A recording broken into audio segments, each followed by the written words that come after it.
Evening leans across the harbor the way a calm hand leans on a rail, and you lift the small lamp until the brass warms your palm. Salt rides the air in a thin line, and faint smoke drifts from cook fires, sweet as wood and oil. The keystones look the color of figs where daylight still clings, then slide toward plum and slate. You steady the lamp near the gate, watch the wick settle, and listen for the soft breath of flame under glass. The hiss finds its level and holds. You draw the gate bar in with both hands and feel the wood's smooth wear meet your skin. The bar drops home with a quiet weight, and the lamp's calm hiss becomes your first companion for the night. You lean your forearm along the crossbar and feel the grain, close and honest. The iron ring that keeps the latch from wandering is cool and a little rough at the edge where fingers always find it. Salt rests on your tongue like a thin thread. You swallow and taste dust from the key, friendly and old. Along the curve of the mole, gulls trade wings for still air, bodies set like pale leaves. Down the lane, someone clears a throat, a small sound that does not ask for anything. The hiss from the lamp holds the space between these quiet notes and turns them even. You press your thumb on the brass cap, and heat hums into your hand and stays. You check the hinge pins because your hands like the habit. Linen wraps the head of each pin, and a dab of oil sits under a little felt. You pinch the felt and smell olive and iron. The hinge gives one soft sigh that you feel more than hear, like a cloth pillow settling. A rat under the plank walk scritches once, then goes still. Wind from the sea slides past your ear and smells of salt and cold rope.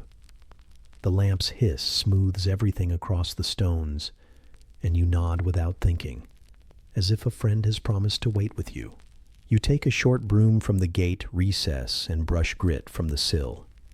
The straw is stiff from a day against sun, and it rasps lightly on the stone. The sound is dry and easy. As sand gathers against your boot, you push it into a thin crescent and smile at the shape, simple and clean. The broom handle is warm from your palm now, and the wooden grip sits right. Fish scale scent rises, faint and silver, and a jar somewhere tings where a rope touches it. The hiss keeps steady near your shoulder while you sweep the dust to one side. When the sill looks like a narrow piece of night, you rest the broom back in its place. You lift the lamp again to see the rope coils stacked by the post. Hemp shows pale where salt crusts the lay. Your fingers know each twist and hollow. You turn one coil and knock it lightly against your knee to loosen grit, then set it in a circle that lies flat, not proud. Tar smells warm from the mooring posts. It leans toward sweet when the air grows still. You taste old bread at the back of your mouth, a memory of the heel you saved for later. Far out, an oar brushes a hull with a padded bump that repeats and fades. The lamp's hiss rises to meet that bump and then levels again, like two animals breathing slow beside each other.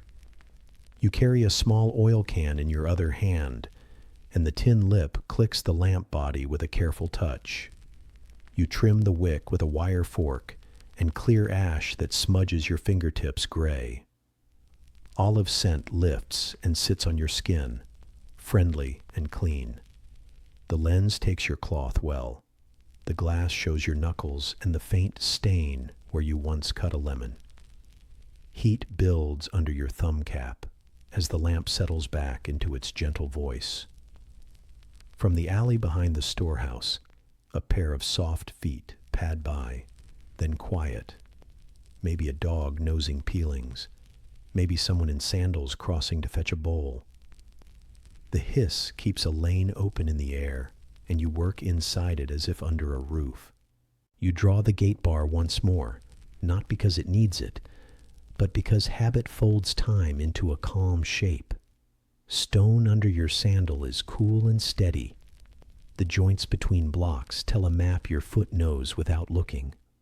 A rope at the bollard lifts and sags in an old song with the tide, answering the mole with a slow rub.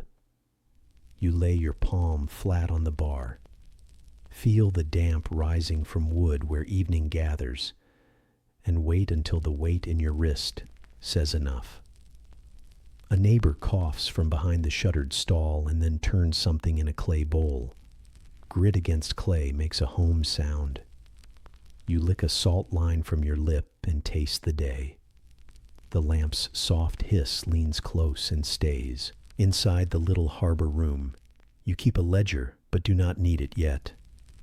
Dust floats in the last strip of light, and you can see each grain turning like a small thought that moves and is done.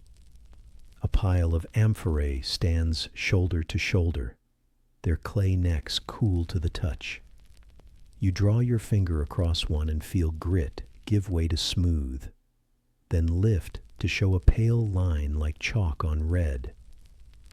A mouse taps somewhere in the wall, then stops to listen to itself. You open the tiny shutter just enough for a thin band of air. It tastes of smoke and figs cooling in ovens. In the doorway, the lamp's hiss lays a thin veil of sound that settles the room like silk. You roll your shoulders and sigh into cloth, not loud. The cloak on its peg smells of wool and old sun. You shake it once, and dust makes a soft fall through light. Out past the gate, roofs show a slow orange deepening, not wild, not near. The color is the kind that sits in olive wood when a log burns in a good stove, and it makes you think of a kitchen with bread cooling on a sill. You sip from the cup near the ledger and taste clay and clean water, then set it down with care. The cup's foot gives a tiny ring on the stone and is done. The lamp answers with its steady hush, and you feel the skin on your forearms go loose as you settle. You carry a bucket to the cistern by the wall, not because anyone asked, but because the habit steadies your mind. The rope handle feels coarse, and the wood of the bucket lip leaves a faint taste of iron on your fingertips. You fill it half, so the water will not slosh and cry, then leave it by the gate where the shadow is deepest. The surface shows a round piece of sky and a little smear of lamp gold, quiet and firm. Somewhere under the floor, the rat chews a grain and stops.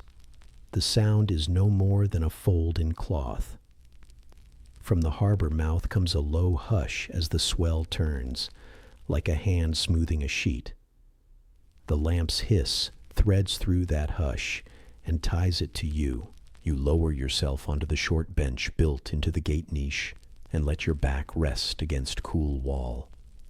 You feel the stone hold your weight without opinion, the way an old friend might hold a rope while you tie a knot. The air smells like tar, fig skin, and a mild ash that is not sharp. Your tongue finds a crumb in a tooth and tastes plain grain, honest and good. In the lane, a goat snorts once and moves on, hooves close and polite on worn cobbles. A distant bell on a mule collar ticks as it turns a corner, then goes soft. The hiss of the lamp reaches into all these small sounds and smooths their edges. You rise again in an unhurried way and slip the lamp hook into the gate's iron ring, so it hangs where light meets work. Brass touches metal and gives a small kiss of sound, then holds. You slide a wedge under the lower plank where it rattles when the wind finds it, and the plank goes quiet. You run your palm along the bar one last time, not for worry, but for peace, and the wood tells you its story of hands and nights, of salt and heat, of doors opened and closed. Smoke drifts in from the far alleys and brings a sweetness like resin. You fill your chest with long, regular air and let it out with the ease you learned from water. The lamp keeps its calm hiss, the same low thread you took at dusk, and that thread ties you to the gate as the harbor turns to night. The lamp's calm hiss follows you from the gate into the storeroom, where jars stand shoulder to shoulder, and the night leans in without hurry. You hold a chalk stick and a short scrap of board, and you let your fingers settle on the first clay shoulder. Cool grit meets your thumb, simple and clean, like sand pressed into soft skin. Firelight from a small brazier makes a slow wash over the jar faces and leaves warm color in each curve. Olive oil scent hangs in the air, soft and sweet, and soot tastes dry at the tongue's edge. When you shift one neck a finger's width, jar neck touches jar neck with a polite clink, and the sound sets the pace inside your chest. You work row by row, chalk against clay, and the white marks lift from darkness like small moons. The clay is old and sure. It holds the story of wheel and hand, and you feel the faint rings where a potter once smoothed wet earth into shape. Your thumb makes a pale smear and then a neat line, and you count without rush. The brazier gives one quiet settle, charcoal answering bowl with a low murmur.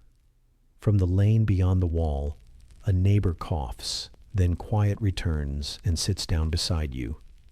Jar neck touches jar neck again with that same polite clink, a little note that does not rise or fall, only holds.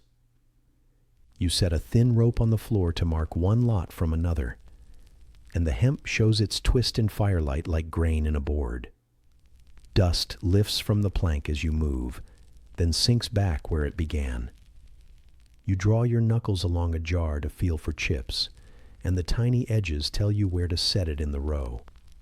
A smear of oil on one shoulder smells greener, almost like crushed leaf, and you wipe it with a square of cloth so the chalk will take. Outside, a gull calls once, thin and far. Jar neck touches jar neck with a polite clink, and the line of figures on your scrapboard grows simple and steady. You lean your hip to the counting table, wood smooth with years of hands, and you run the chalk down the board's edge to keep it sharp. The dust kisses your wrist, a faint kiss of earth and ash. You wet the chalk point on your tongue for a clean stroke, and the dry taste reminds you of brick warmed by noon sun. The lamp flame holds its small cone behind glass. Its hiss lays a thin cloth over the room and keeps the night even. Under the floor a rat moves in straw, then stills as if listening. Jar neck touches jar neck, the same quiet clink, and numbers settle in your mind like pebbles in a bowl. You lift the first jar in the second row just enough to turn its seal toward the light, careful not to wake the clay with any hard sound. The wax stamp shows a ship mark, plain and neat. You press your thumb along the seam and feel it hold. Olive scent opens again, round and calm. You make a small white dash, then another, and a third for the next jar. From the key, a chain rubs stone with a slow hush, a long breath of iron on rock that never complains. Jar neck touches jar neck with a polite clink as you nudge two shoulders into line, and the coals answer with a tiny crack, almost sweet. You pause to fold the cloth and clean the chalk dust from your palm, rubbing the grit into the weave until the cloth feels heavy with work. The smell of warm wool from your cloak mixes with oil and smoke. It sits kind on the nose. You take a sip of water from a clay cup and taste river and potter's hand, cool and simple. The cup's lip leaves a round memory on your thumb, and you set it back where the board hides it from heat. In the alley, sandals whisper once and go on, perhaps a late errand, perhaps a friend returning to a low door. Jar neck touches jar neck, a polite clink that sits beside the sandal whisper and makes a pair. You move to the far wall where shadow pools under the shelf, and you lift the lamp from its hook to draw a soft circle over the corner. Glass warms your fingers. Brass gives a low ping as it shifts on the ring and then goes quiet again. You count the jars that rest in deeper shade, mark the chalk, and whisper the count without sound in the mouth, only the shape of numbers, nothing sharp, nothing hard. The shelf board feels dry under your hand, and the nails show old rust like cinnamon. A goat outside the door snorts once and bumps the low plank with a friendly, dull sound. Jar neck touches jar neck, polite and small, while you finish the shadow row and bring the lamp back to its place. You clear the table, brush chalk crumbs into your palm, and pour them into a little bowl where swept dust already waits. The bowl is rough at the rim. It nicks your skin in a way you know and trust. You tie a linen cord around the scrapboard and slip the chalk into a folded cloth case with a knot that remembers itself. The brazier ash shifts and sends a thin line of warmth along the floor. The air tastes like baked clay and a little salt. From far out on the water comes an oar bump, padded and slow, as if a hull breathes against its line. Jar neck touches jar neck one last time as you straighten a small gap, and the clink falls into the hush like a pebble into deep water. You squat to look at the lower row, knees easy, and balance one hand on the plank to keep steady. The plank shows knife scores where someone once cut cord. The grooves hold dust like thin rivers on a plain. You draw a short line on 2 jars and circle a third where the seal looks loose, a note for morning hands and cool thought. The lamp hisses and does not change. A cat slips past the door opening with a brush of fur on wood and leaves the faint smell of fish and street dust. Jar neck touches jar neck, and the clink lands on the same place in your ear where it has chosen to live. You stand and stretch slowly, careful not to scrape the lamp frame, and the room rises around you like a low tide filling a shallow cove. The chalk lines on the jars shine pale where light kisses them, then go quiet where the shadow returns. You place the scrapboard flat on the table so it will not curl, and you set a small stone on it to keep the figures calm. Cloth, rope, chalk, bowl, lamp. Each goes back to its own square of shelf as if they chose it. In the wall, a beetle makes a tiny sound like a sand grain rolling. Jar neck touches jar neck with a final polite clink as you check the far corner, and the sound closes a gentle circle. You kneel by the brazier and lift the lid a finger's width to settle the coal, then set it back down so no spark runs loose. Warmth presses your shins through cloth and then lets go. The smoke line runs thin and blue, not heavy, and it carries the taste of wood that dried under sun and wind. You hold your palm above the lid until you feel the heat steady and honest. Outside, someone shifts a crate. Wood low against stone, then quiet returns. Jar neck touches jar neck, and the clink rests under the lid's soft thud like a second heart behind the first. You walk the room once more, slow and square, and you let your hand brush each row as if greeting simple friends. Clay meets skin with the same old truth. Cool, grainy, faithful to heat and earth. You follow the rope marker to the end and coil the last tail into a neat ring. The coil holds its shape without argument. Olive scent lingers, sweet but not strong, and soot still sits light on your tongue, a reminder to rinse later when the work gives you a cup.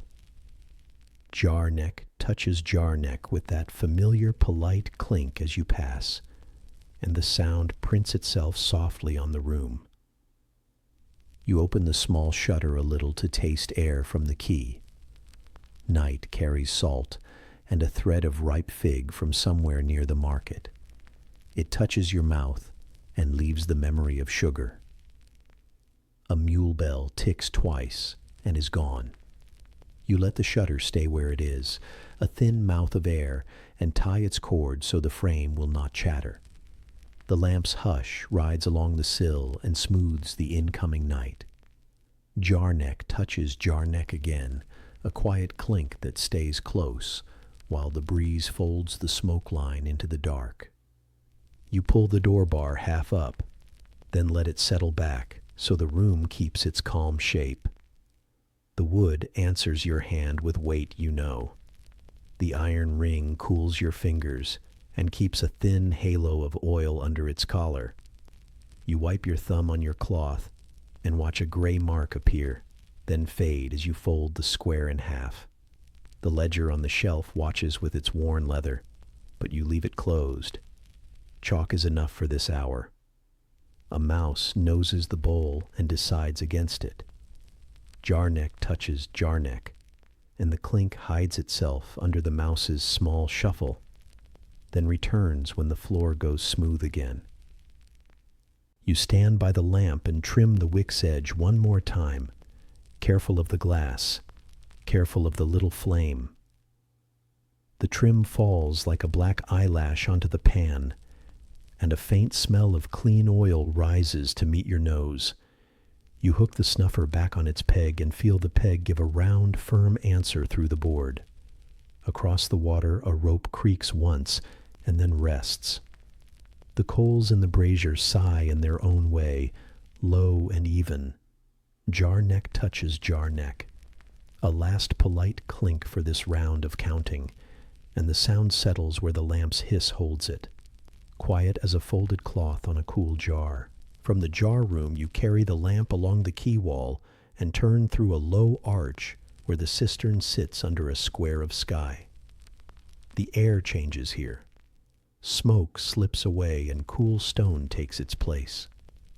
You set the lamp on a niche and watch light fold across damp blocks. A shallow draft moves over your face and smells like wet clay and old rain. The pulley hangs quiet at first, a small wheel waiting above the dark circle. You tie the iron hook to the bucket ring and slide the hemp line through your hand. The rope feels rough and honest across your skin, each twist known, each thread a small ridge. You lean your weight, and the bucket goes down, iron brushing stone with a soft kiss. Cool breath from the shaft rises and lays a chill on your wrists. The pulley gives its first quiet squeak, a shy wheel song that fits the room and tells you the work has begun. You lower slowly, one arm feeding line, the other steering. The shaft answers with tiny sounds. Rope scratch on stone, a drip in some side pocket. A hollow ring when the hook touches the wall and moves on. Far down the lane a neighbor coughs, and then the sound fades into the city skin. A goat shuffles near the steps and noses the moss. The bucket meets water with a low, rounding sound. Above you the wheel gives another gentle squeak, close and friendly. You draw the line hand over hand and feel weight collect. The rope presses its pattern into your palm and warms there, while cool damp rides up the hemp and settles through your sleeves. A bead runs off the stone lip and leaves a clear trail. The room tastes like mineral and a little salt, the flavor of old rock loosened by water. Your forearms hold steady, and the small wheel squeak comes once, then once again, the measure that keeps your pace even. You lean the bucket onto the curb and let it rest. Water shows a dark, simple face, smooth as glass while it waits. You lift a clay ladle from its peg and feel the handle's worn grain fit your fingers. The ladle slides in with a quiet kiss and rises with a soft slosh, cool scent rising with it. The pulley ticks as the rope eases an inch, a sleepy note that drifts into the stone. You pour into a wide-mouthed jar set low beside the curb. The jar's shoulder is warm from your hands. The rim feels matte and a little powdery. Water runs down its inner wall and makes a round tone, the small song of jar and stream. A rat in the wall scratches once and then becomes part of the hush. Far off, a mule bell shakes and then holds still. Above you, the wheel gives a light squeak as the line settles, polite as a nod. You dip and pour until the jar grows heavy. Wet clay smell mixes with a faint sweetness from a wax patch near the handle. You think of the potter who left a thumb ridge just under the rim, a small mark that helps now. Rope fibers start to print your skin with pale lines, so you wind a thin strip of linen around the pulling hand. The cloth sits snug and clean. The pulley answers your care with another quiet squeak that never hurries, never scolds. You coil the slack line in a loose ring so it will not knot, and you lay the ring on a dry stone where the lamp's light lies warm. The coil shows a soft memory of water where damp touched and withdrew. You wipe the stone lip with your cloth to keep grit from cutting the rope, and a little grit tickles your fingers. The room holds the smell of oil smoke and wet earth, simple as bread and river. The wheel song returns, a soft hinge of sound as you test the pulley with a careful pull. You lift the filled jar by its belly and carry it to a basin not far from the door. Your sandals find the smooth places in the floor. The stone gives a slow answer upward. The jar slides into the basin with a low thud, weight into weight, and the water stills with one small ring. Outside, a boat rope answers the tide with a faint creak, as if it yawned and settled again. In the jar room beyond, a cat knocks something light. Then quiet sits down. You return to the curb, empty bucket waiting, hemp line resting like a patient snake. A crust of bread in your pouch has warmed by your body. You take a corner and let it soften on your tongue. Flour tastes plain. A tiny salt lingers there, part sea, part skin. You bite once more and tuck the heel away. You lower the bucket again, slow and neat, and the pulley gives its measured squeak, smooth as someone turning pages of a small book. You watch the circle of sky narrow and widen as the bucket goes down and comes back. A gull crosses that circle without sound, a pale wing through pale blue.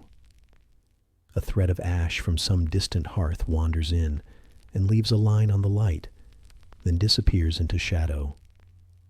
Drops gather under the stone lip and fall one by one into your bucket, each with a round note, each a clean punctuation. The wheel's quiet squeak returns and holds your rhythm the way a cradle rope holds its sway.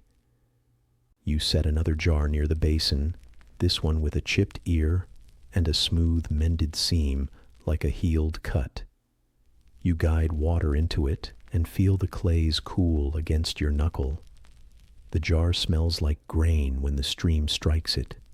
The room answers with a floor-deep echo that loves slow work. Under the shelf a lizard shifts and brings a dry whisper with it. You straighten the ladle on its peg and wipe the splash from the curb. The pulley speaks once more, the soft wheel song you have known since younger days, and time lies down beside it.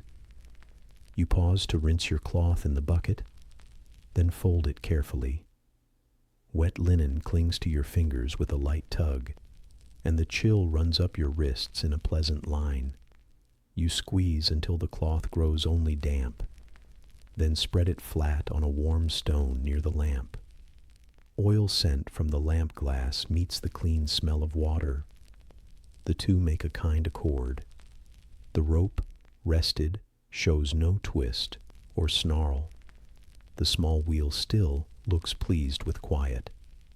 Another draw, another steady rise. Your shoulders settle into the task and forget to speak. Skin learns the pull, bone learns the give, and the old cut near your thumb no longer stings. The bucket lip brushes the stone and leaves a shining wet arc, simple and neat. From the lane sandals whisper by, and a child's quick run stirs dust into the doorway, then gone. The pulley answers the long pull with its gentle squeak, the same tone in the same place, as if the room itself sang. You carry 2 filled jars into the storeroom and pour half into a wooden trough for soaking rope. The wood tastes of tannin on the air, and the trough gives a hollow note when your hand bumps it. The amphorae you counted earlier watch from their rows, chalk marks pale and tidy. Jar neck touches jar neck once with a modest clink, and the sound folds into the work. You brush a little soot from the ledger's leather and leave it closed. Numbers are safe where they are. Back at the cistern, you lay both hands on the curb and lean, letting the cool touch steady you. You watch the water face hold its dark mirror, then ripple as the bucket enters. The little ring spreads and breaks on the wall with a kiss, then disappears. A draft comes up from the shaft and smells like limestone and a touch of green. The pulley turns and gives that quiet squeak, wheel and axle, making their small pact again, simple and sure. You think of the ground under the city, the hidden veins that carry winter rain to this room. You think of hands before yours, old calluses and easy strength, lifting, pouring, tying, mending. The names do not stand up. They prefer to lie flat like pebbles in a path. The work remembers them anyway. The lamp keeps its low glow against stone. The wheel song keeps its soft line through the air, steady as a breath we do not notice when the body is at ease. You finish the last jar for now and set the bucket upside down to let the water slip away. The drip falls in a slow pattern, patient and small, and each drop leaves a lighter circle on the curb. You coil the rope, a calm spiral, and tuck the end under so it will not wander. Your hands carry the smell of hemp and cool water. Your tongue holds a thin trace of salt from the air. You lift the lamp, glass warm against your knuckles. Before you go, you rest a moment and listen. The city is a low hush beyond the door, a wheel on sand, a door bolt drawn, a far voice made of wind and wall. In the cistern room, sound grows round and kind. One last time, the pulley gives a small, satisfied squeak as you nudge it with your finger. Then it holds. The water below is still. The damp stone under your palm feels smooth and certain. You carry the light away, and the wheel song lingers in the cool air, a thin thread that fades into the stone and stays. From the cool cistern room, you carry the lamp back along the quay, where air shifts from clay and damp stone to brine and tar. The light folds over coils, cleats, and wet planks. You set the lamp in an iron ring on the wall and test the tow rope with both hands. Hemp feels rough and honest, with a little salt crust that scratches and then gives. The water below shows a dull copper sheet under the glow, faint ripples tracing thin rings that move and fade. You lift the bitter tang of tar as you lean into the rope and take the first pull. Fibers press their grain into your palm and wrist. They warm as your weight settles. Wet wood brushes your shoulder where the hull noses toward you, and you feel the gentle slide of plank against cloth. A gull drifts on still wings, white over brown. Somewhere behind you, a boatman's oar knocks a hull with a soft bump, a kind drum that repeats in even time. You brace a heel against a timber and draw in hand over hand. The rope rubs the bollard with a slow hush, fibers singing a dry line. Seaweed smell rises like opened sacks, mild and clean, not sharp, not heavy. Your tongue keeps a little salt, and the taste grows steady, like a quiet rule the body knows. The oar knock returns, soft and low, keeping the moment measured while the skiff yields to the pull. You guide the bow through a path of floating reed and thin foam. Lantern light rides the curve of the prow, then slips off, then returns, simple as a friend who never pushes in. A small rat stirs under the jetty and stills again, hidden but present. Far along the quay, a neighbor coughs and then is done. The oar bump answers once more, the tone rounded by wood and water, felt as much as heard. You tie the first line to a stone ring and let it settle with a firm pull. The knot holds without strain. You smooth the tail and press it flat. The plank smells like sun from the day, though night has taken the heat and left only memory. Your shirt clings where the rope brushed damp, and the skin cools in the open air. The oar knock comes from upriver now, softer for distance, still steady, still sure. You cross to the second skiff and toss the loose end across the gap. The rope lands with a modest thud, then lies in a small curl that you gather and straighten. A cat slides along the sack pile and rubs its side once, sound like paper on wood, then slips away. Smoke from a low fire drifts and thins. It tastes like bread crust and old olives. The oar bump repeats on your left, gentle and regular, the harbor's slow drum. You lean into the tow rope again and feel the hull answer. Wet wood gives a lazy sigh against the pier, then slides closer, grain firm under your shoulder. Lamplight edits the water into black and copper, a plain pattern the eye learns as it works. A half-full jar knocks lightly inside a crate, a hollow note that fades. The oar bump, careful and even, draws your pace across the short water. You pause to wet a scrap of cloth in the bucket and wipe grit from the bow. Sand lifts away and leaves the plank smooth, dark streaks shining where the cloth passes. The smell turns clean and almost sweet, tar hiding underneath like a quiet root. A mule shakes its harness out on the road, and iron rings give little chimes. From the quay edge, the oar knock comes again, one sound, then another, making space around your hands. You carry the bowline to the inner ring and pass it through. Rope slides like old music, fibers giving and then holding. You tie, then lean your weight to test the pull. The knot answers, simple and loyal. Water laps in a hush under the wharf. Shadows gather and fold. The oar bump reaches you as a felt pulse through the boards, a low drum the body understands. You bite a corner of bread from a pouch and let it soften on your tongue. Flour tastes plain. A trace of oil from your work rides there and makes it kind. You drink from a small bowl and feel cool down your throat. The water's stone smell steady and good. A goat shifts by the warehouse door and scratches the wood once, then stands and listens to the harbor like you do. The oar knock keeps the hour in its slow way, never hurrying, never late. You return to the rope and brush grit from the coil with the damp cloth. Twists relax under your hands. The line lies tame. A lid on a jar slides a finger's width and stops, leaving a tiny clay rub that purrs through the dark. Seabirds settle along the breakwater, wings folding, heads tucked. The oar bump moves to your right now, one boat handing sound to another, a chain of low notes across the basin.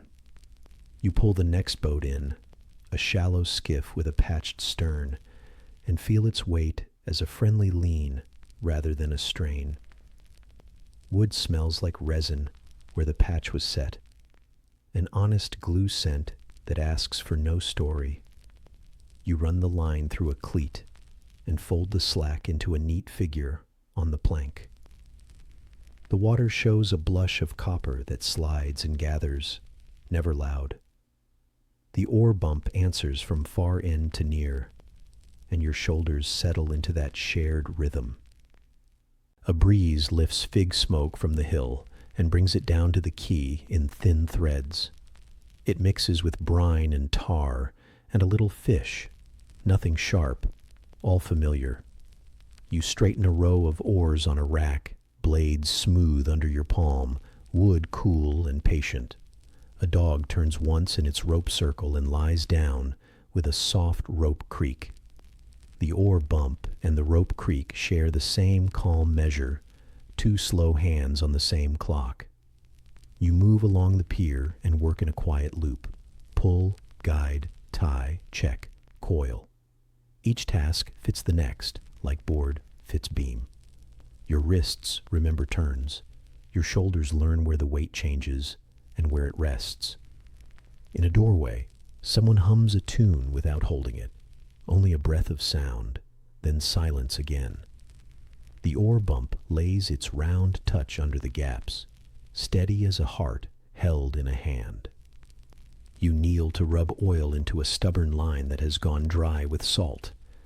The oil smells warm and simple, a little nut, a little sun. Fibers drink and darken. Your fingers shine, then dull again as the rope takes what it needs. A gull picks at a fish scale and lets it fall, a small silver moon on the plank. The oar bump rolls back from the river mouth, deeper now, like drums under wool. You lift a loose plank and shake sand into the water so it will not grind the hulls. Sand hits the surface in soft clicks and sinks like dull stars. You set the plank back and slide it into its seat. The wood gives a short, contented note. A cart creaks somewhere beyond the gate and moves on. The oar bump meets that cart creak for a breath and then parts, each sound walking its own path. You check each knot again with thumb and forefinger, a quiet trust made solid. The ropes are not pretty, but they hold. The boats sit with their noses toward the inner wall, safe water under them, safe wood behind. The lamp shows their curves in small arcs, nothing grand, only right. The oar bump touches once more and then again, marking the end of the work as gently as it marked the start. You fold the spare lines and lay each coil by its boat, ready for morning. Cloth wraps the oar blades and keeps them from grit. You tie the cloth with neat ties and let them hang. The water lifts and falls under the wharf. Not much, just enough to say it is living. Tar smell breathes through the gaps and carries a memory of sun you can almost taste. The oar bump fades to the far side, a drum under sand, still there, still kind. You take the lamp from its ring and walk the boards once more, not to hurry, only to look. Skiffs rest shoulder to shoulder, like friends asleep, not touching hard, simply near. Rope lies in good order. Wood holds its own. The keystones, dark as figs in the lamp glow, show wet edges where water kissed and left. Behind you, the oar knocks one last time, a soft bump against an easy hull, then leaves the night to the small hush of water and wood. The oar bump fades behind you as you leave the inner wharf and walk under the low arch toward the storehouse. Lamplight folds over stone, then wood, then iron. A ring of keys hangs from your belt and nudges your hip. A small, honest weight. You choose the long, ridged one and hold it by the neck. Bronze keeps the night cold in its skin. The chill moves into your fingers and stays. You press the key into the lock and feel the wards rise and settle. The bolt gives and slips back with a slow, even slide. Air from the room touches your face, dry and soft, carrying flour and old smoke. Sacks fill the space in neat rows, their cloth bellies rounded and tight. Dust floats like thin milk in the lamplight, and a rope at one bundle shows a pale twist where your hand always ties it. You set the lamp on a short stool and shut the door to a narrow slit. The darkness turns tender, not deep. You lift the ledger from a chest and lay it on the plank table. Parchment smells like warm dust. When you wet a finger to turn, the taste is dry and old.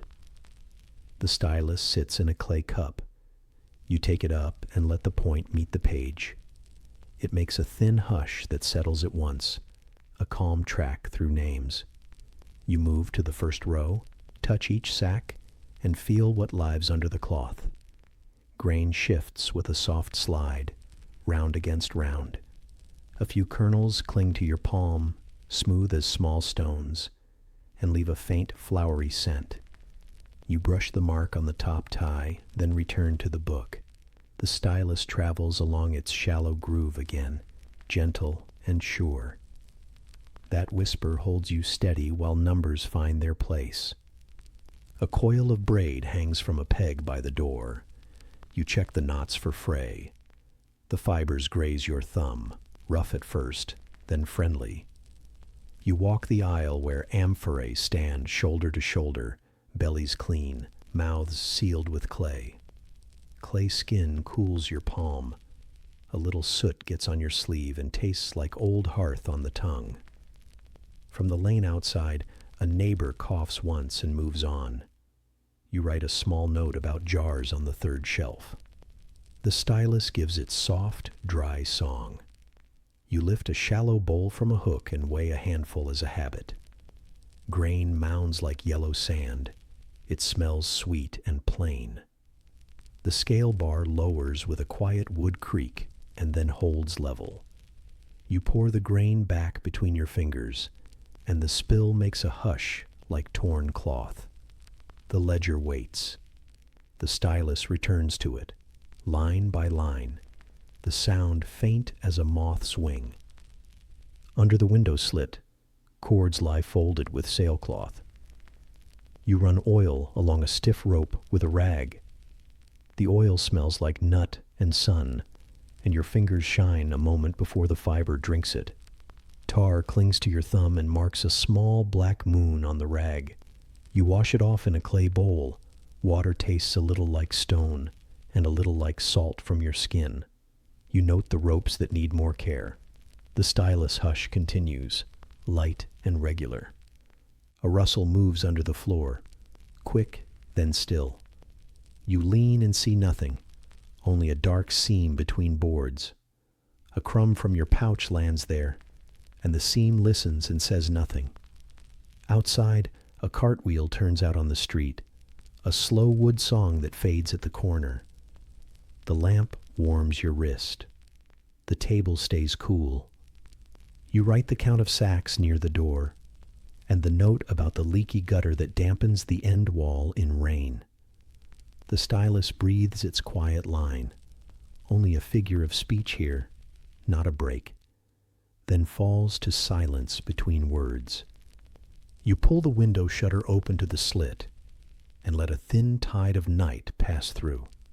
It carries sea and fig smoke and a hint of fish from the quay. Your cheek knows the cooler air.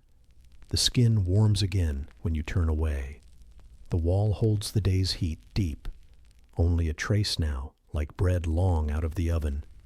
From the water, something wooden kisses something wooden, then rests. You steady the ledger with your left hand. The stylus leaves its next small path. Further in, a stack of baskets waits, willow rib to willow rib. You lift one and feel the stick bend and hold. A faint green smell lingers in the weave. You find a stray kernel in the corner and roll it between finger and thumb. Its skin glides, and the sound is smaller than a whisper. In the ledger, you add one more line for baskets mended, not many, just enough. The stylus skims and settles with its dry hush. You taste the edge of a raisin from your pouch and keep the sweet under your tongue. It covers the soot and the faint salt and makes them kind. You sit on the little stool and let your shoulders rest. The lamp glass hums almost nothing. A thin warmth lies along your forearm where light touches. Outside, a dog turns in its rope circle, and the rope offers one soft creak. You add the hour and the note that the inner wharf is full. The stylus carries the moment the way a skiff carries a lantern, steady and not proud. You set a small seal beside the book, beeswax and cord on a wooden disc. Wax softens near the lamp, and a sweet note rises like honey heated only a little. You press the soft wax into a tag for the outer door and tie the cord around a peg. The knot holds neat and flat. The smell of flour rides the air again, and you can almost hear the soft grain slide inside the sacks. You write the last lines for the day. The stylus hush repeats, a thin silver road on brown earth. The floorboard near the cistern trap gives a quiet complaint when you walk over it, then forgives you and grows still. You bend and smooth a ripple in the mat by the door so the morning will meet a clean path. Your fingertips come up dusty and cool. You rub them on the cloth at your belt and feel the dust turn to a soft paste, then fade. The ledger closes with a friendly weight, fold to fold. The stylus rests in its cup, and its hush remains in your ear. You lift the keys again and listen to the small chime they share, brass on iron, not bright, not dull. The outside latch waits. You carry the lamp to the threshold and pause, letting your eyes move once across sacks, jars, coils, and the little bowl by the stool. Everything sits in its place, not arranged for show, only ready for use. The door answers your hand with a calm swing and meets the frame as if it has known that wood forever. You turn the bronze key and feel the chill once more, then the warm ring of metal against your palm. The night outside is thicker and kinder than before. Stone under your sandals holds a plain cool. Smoke from a street brazier drifts across the alley, thin and brown sweet. Somewhere a neighbor coughs, short and low, then nothing. You hang the keys at your belt and tuck the ledger under your arm with the cloth around it. Behind the door, the safe dark keeps the smell of flour and wood and wax. You stand a moment under the lintel and let the lamplight clear the dust from its own halo. The room you leave is quiet and full, like a chest closed on useful things. The alley carries its soft noises outward, rope on wood, a jar shifted, a rat careful in the wall. You trace one finger along the cover of the book, and a breath of powder rises, only a figure, not a pause, then falls away in the air. The sound that stays is the memory of the stylus, a faint, regular hush, like fine grain poured into a shallow bowl and stilled. The stylus hush still hangs in your ear as you set the ledger aside and lower yourself onto a cedar crate. Boards hold firm under your weight, dry and steady. You unwrap a heel of bread from a clean cloth. Warm grain scent rises like a small hearth at your knees. A split fig waits on the same cloth, sugar dark and soft. You lift a clay cup, cool as river stone, and feel its rim smooth against your lip. When you place it down on the crate, it gives a round, gentle ring, a small bell that blesses a simple meal. You tear the bread and hold it a moment so the heat can move into your fingers. Crust flakes fall to the cloth and shine like pale sand. You bite, and the inside tastes warm and mild, with a quiet smoke note from the oven. The fig follows, kind sugar mixing with grain, the skin thin and tender. You sip water again and let the cool slide along your tongue. The cup meets the wood once more, and that same soft ring returns, light and sure, then fades into the room. The storehouse breathes in its own way, only as a figure, through sacks and ropes and rows of amphorae. Oil and flour share the air without crowding each other. A mouse rustles under the floor, fast and shy, then stills. From the alley, a neighbor coughs once and drags a sandal across stone. The lamp on the crate throws a calm circle. Its glow sits on your wrists and leaves the rest to shadow. You fold a small corner of cloth beneath the cup, then lift the bread again, and the crust whispers where it breaks. You take another drink, and the cup's round. Sound touches the wood for a third time, like a friendly note that returns because it knows the way. Water tastes clean, with a hint of clay and a little salt from your skin. Outside, a rope at a mooring answers the tide with a gentle rub. Oars bump a hull far off, low and slow, as if the boats themselves are half asleep. You chew and watch crumbs settle, tiny dunes on the linen. The night feels close but not heavy. It holds you like a room that knows your work. You slide the fig's second half against the bread to catch seeds and syrup. Sweet sticks to your thumb and you lick it away, simple and fine. A grain of flour pricks your lip and vanishes. You rest the heel on your knee and look at your hands. They carry rope lines and little cuts from crates, clean and quiet now, warmed by food and lamp. You take another sip so the taste turns clear. The cup's ring is softer under the folded cloth, but it is still there, kind and round. You look toward the door slit. Firelight from a far street paints a thin amber edge on the planks. Smoke drifts in a slow thread, not harsh, more like last ash from a brazier. It smells brown and faintly sweet, like figs dried in late sun. A donkey snorts somewhere beyond the quay, then falls silent. A rat moves again under the floor and forgets you at once. You break the last of the bread and let it rest on the cloth like a small moon. The amphorae chill the air near the wall, bellies cool and patient. You listen for a moment to the city's quiet. Wheel on stone, foot on dust. A jar moved and set down. The night carries every small sound farther because the wind is shy. You finish the fig and wipe your thumb on the cloth, then fold the cloth over itself with care. The fold makes a soft slide across the crate.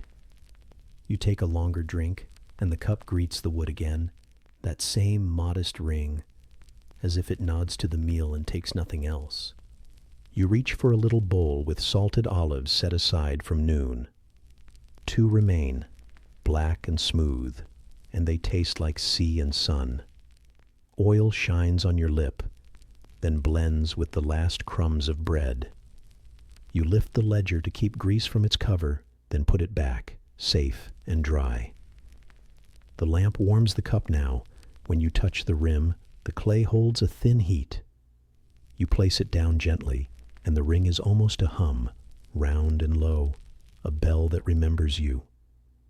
You lean back and let your shoulders meet the wall, wood steady against cloth. The sacks smell like clean straw in grain stores in late summer. Your eyes move to the coiled rope near the door, to the patched net on its peg, to the hook that keeps the shutter from swinging. All the small things wait, calm and ready. The sea draws a single quiet line beyond the threshold, a line you know by ear. You gather crumbs into the cloth and tie the knot loose for the mouse to find a kindness later. You rinse the cup with a finger's swirl of water from the cistern jug. The water that goes out on the floor leaves a little star where it lands, then vanishes into dust. You set the cup upright to dry, mouth down on the clean side of the cloth. The wood receives it with one last round, gentle ring. That small bell hangs in the room like a good wish after a prayer, light and ordinary enough. You tie the ledger strap, fold the cloth again, and let the lamp wash the crate one more moment before the circle of light narrows and the quiet grows deep and warm around you. The cup's round ring still rests in your ear as you fold the cloth and set it by the ledger. You reach for the net, dark with water, and pull it across your knees. Wet hemp hugs your skin with a heavy kindness, weight that does not argue. Salt rises from the chords and mixes with the faint sweetness of figs still on your tongue. A floorboard holds steady beneath you, wood sound and plain.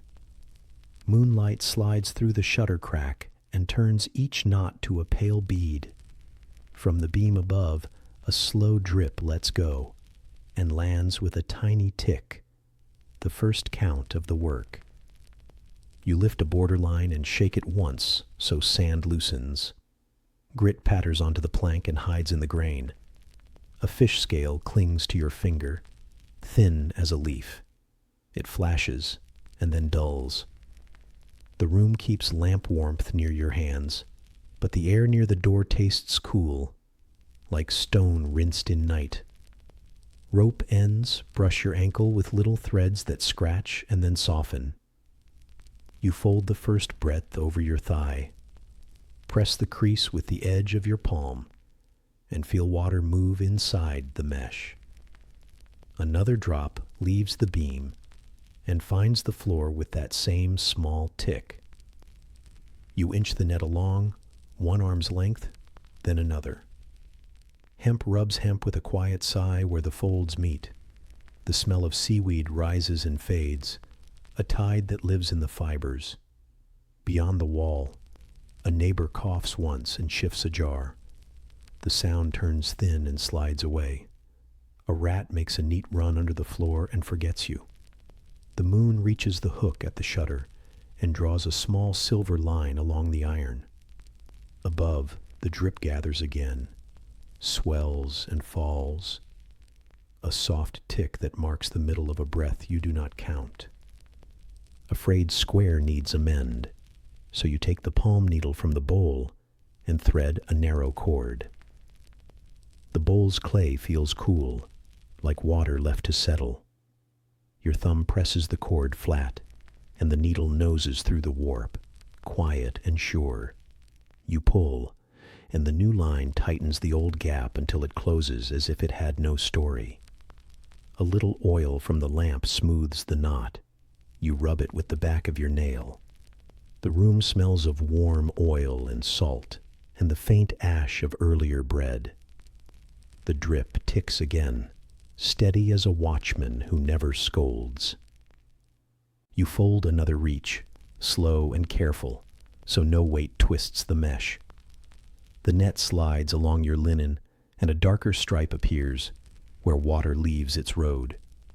You can taste salt where the air kisses your lips.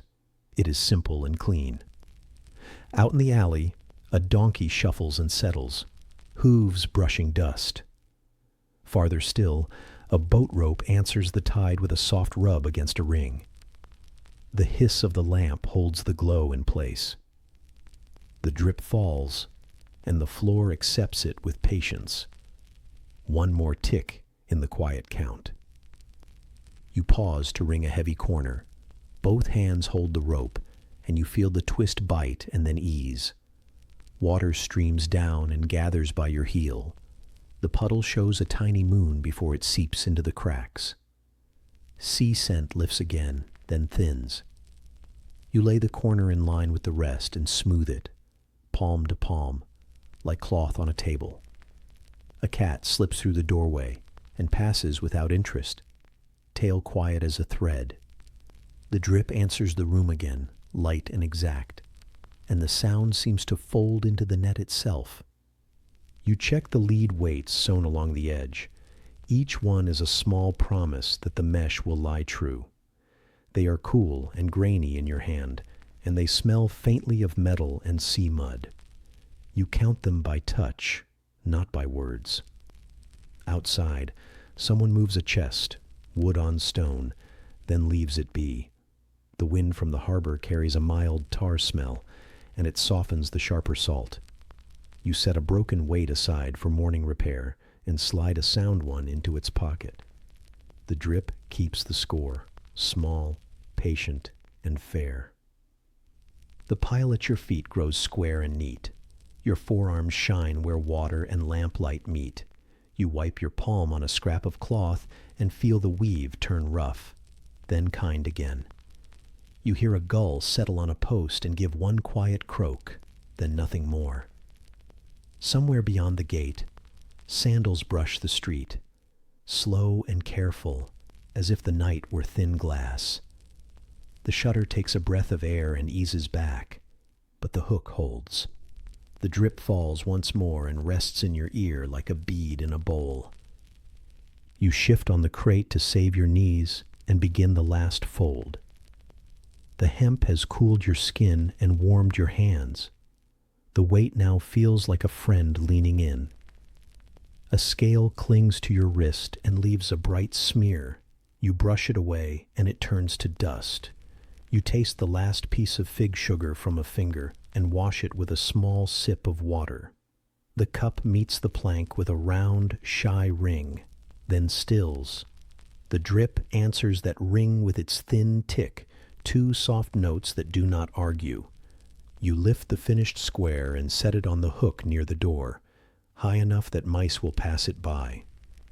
The net holds its new shape, edges aligned like stacked tiles. Your shoulders loosen when you see it behave. You coil the repair cord and place the needle back in the bowl. The bowl's rim is smooth from years of hands. It fits within your palm as if it lived there. The lamp's flame lowers, but does not fail. The drip leaves the beam again, kind and even, and the floor receives it without a sound you can see. You pull a second net close and touch its knots. They need less work, only order. You fold and crease, until the mesh becomes a quiet book that speaks in rope lines. The room smells more of oil now and less of fish, as if the work itself cleaned the air. Outside, a distant oar bumps a hull, low and slow, and then the harbor keeps still.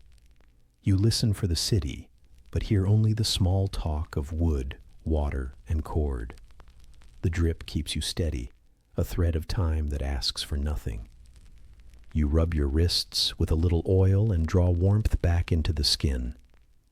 The oil smells like green earth and sun kept in a jar. You tie off the bundle with a strap and test the knot, simple and sure.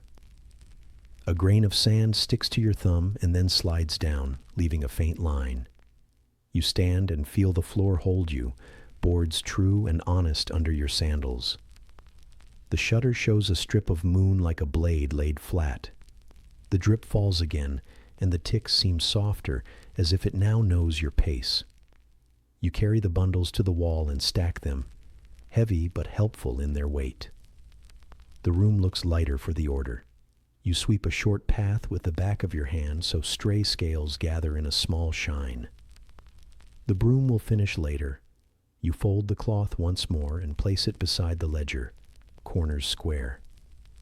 A mouse under the floor gives one small rustle of praise and vanishes. The drip ticks and then waits, as if it too wants a closer look at the neatness. You sit again, not to work, but to let stillness settle. Moonlight draws a pale ladder across the planks. You can taste salt on your lip and bread faint in your mouth, all of it simple and good. Your fingers smell of hemp and clean oil. The lamp's circle is smaller now and warm like a cup held too long. The drip returns, a single drop finding wood, and its small tick lives in the middle of your chest, calm and exact. You close the shutter to keep wind from the nets. The brass hook cools your fingers. The latch rests with a soft kiss of metal. You snuff the excess flame, not the heart of it, and the smoke that rises is thin and sweet. It carries a hint of olives, a hint of tar, and an old whisper of the sea. You look over the room. Rope, bowl, cloth, stone jar, water jug, and feel each thing waiting in its place. The drip offers one last tick, barely there, like a promise you do not need to speak. You hold the door a moment before you slide the bar. Night outside is broader and kinder for the order you made.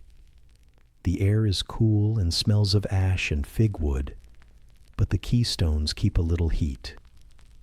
Far down the lane, a cart answers its harness with a mild creak.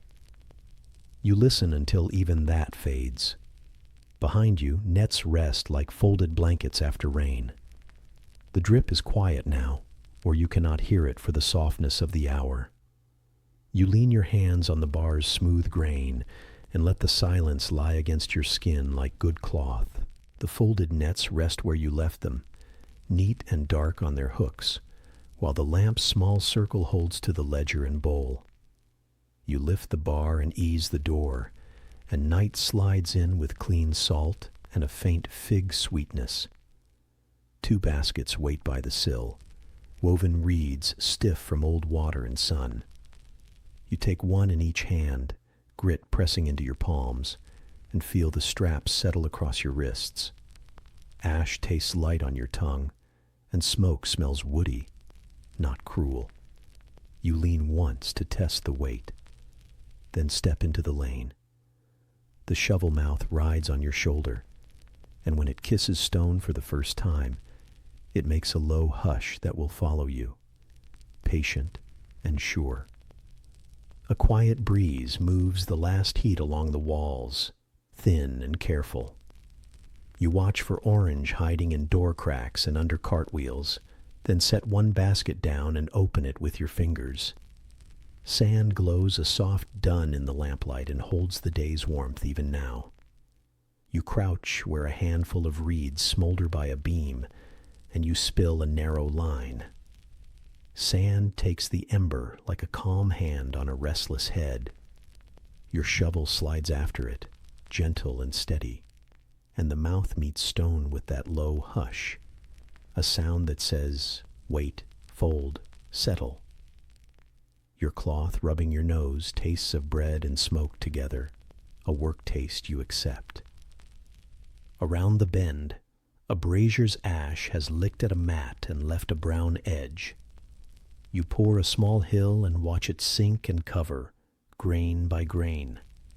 The mat cools under the weight. The smell turns mild again.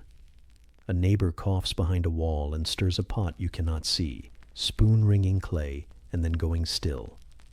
A goat outside a lower door answers its rope with a sleepy rub, hoof on worn wood. You do your steady sweep, shovel mouth brushing stone with that low hush that holds the moment calm as a bowl of water set down on a table and left alone. The baskets are full enough that your fingers feel their keen ridges. You switch hands and carry on, sandals finding the lane's familiar dips. The streets bend like a slow river, pulling you toward the inner market, where cloth hangs dust-heavy and fruit stalls sleep. You pass a broken jar neck, chalk white, and place it near a wall so no foot will slice on it. Grit slides under the shovel and sings a soft whisper as you gather bits in a tidy line. The hush of the blade against stone is kind and even, like someone brushing sand from a child's hair without hurry. You reach a small courtyard where a cistern cover stays damp and cool. You lift the lid and lower a bowl by rope, not for drinking now, only to wet the cloth you use on your face. Water climbs, smelling of stone and a hint of iron. You wring the cloth and tie it again, the knot snug and helpful. Soot leaves a dark stripe on your thumb. You brush it away and it becomes a soft smear. In the corner, a pile of straw holds one shy spark. The sand kisses it and hushes it to nothing. The shovel runs its low line again, a sound like the sea when it is gentle and far. Under an arch, you find a place where heat gathers without flame, a pocket that breathes out and then in again. You stand, feel your shoulders warm, and then the air turning cooler at your back. The wall shows smoke bloom like thin cloth hung to dry. You spill a careful ring so fire cannot walk there later. The smell is old wood and tar from a roof tile above you. A drop of pitch shines and freezes mid-fall. In the quiet, you hear an oar bump a hull out beyond the gate. Once, then nothing.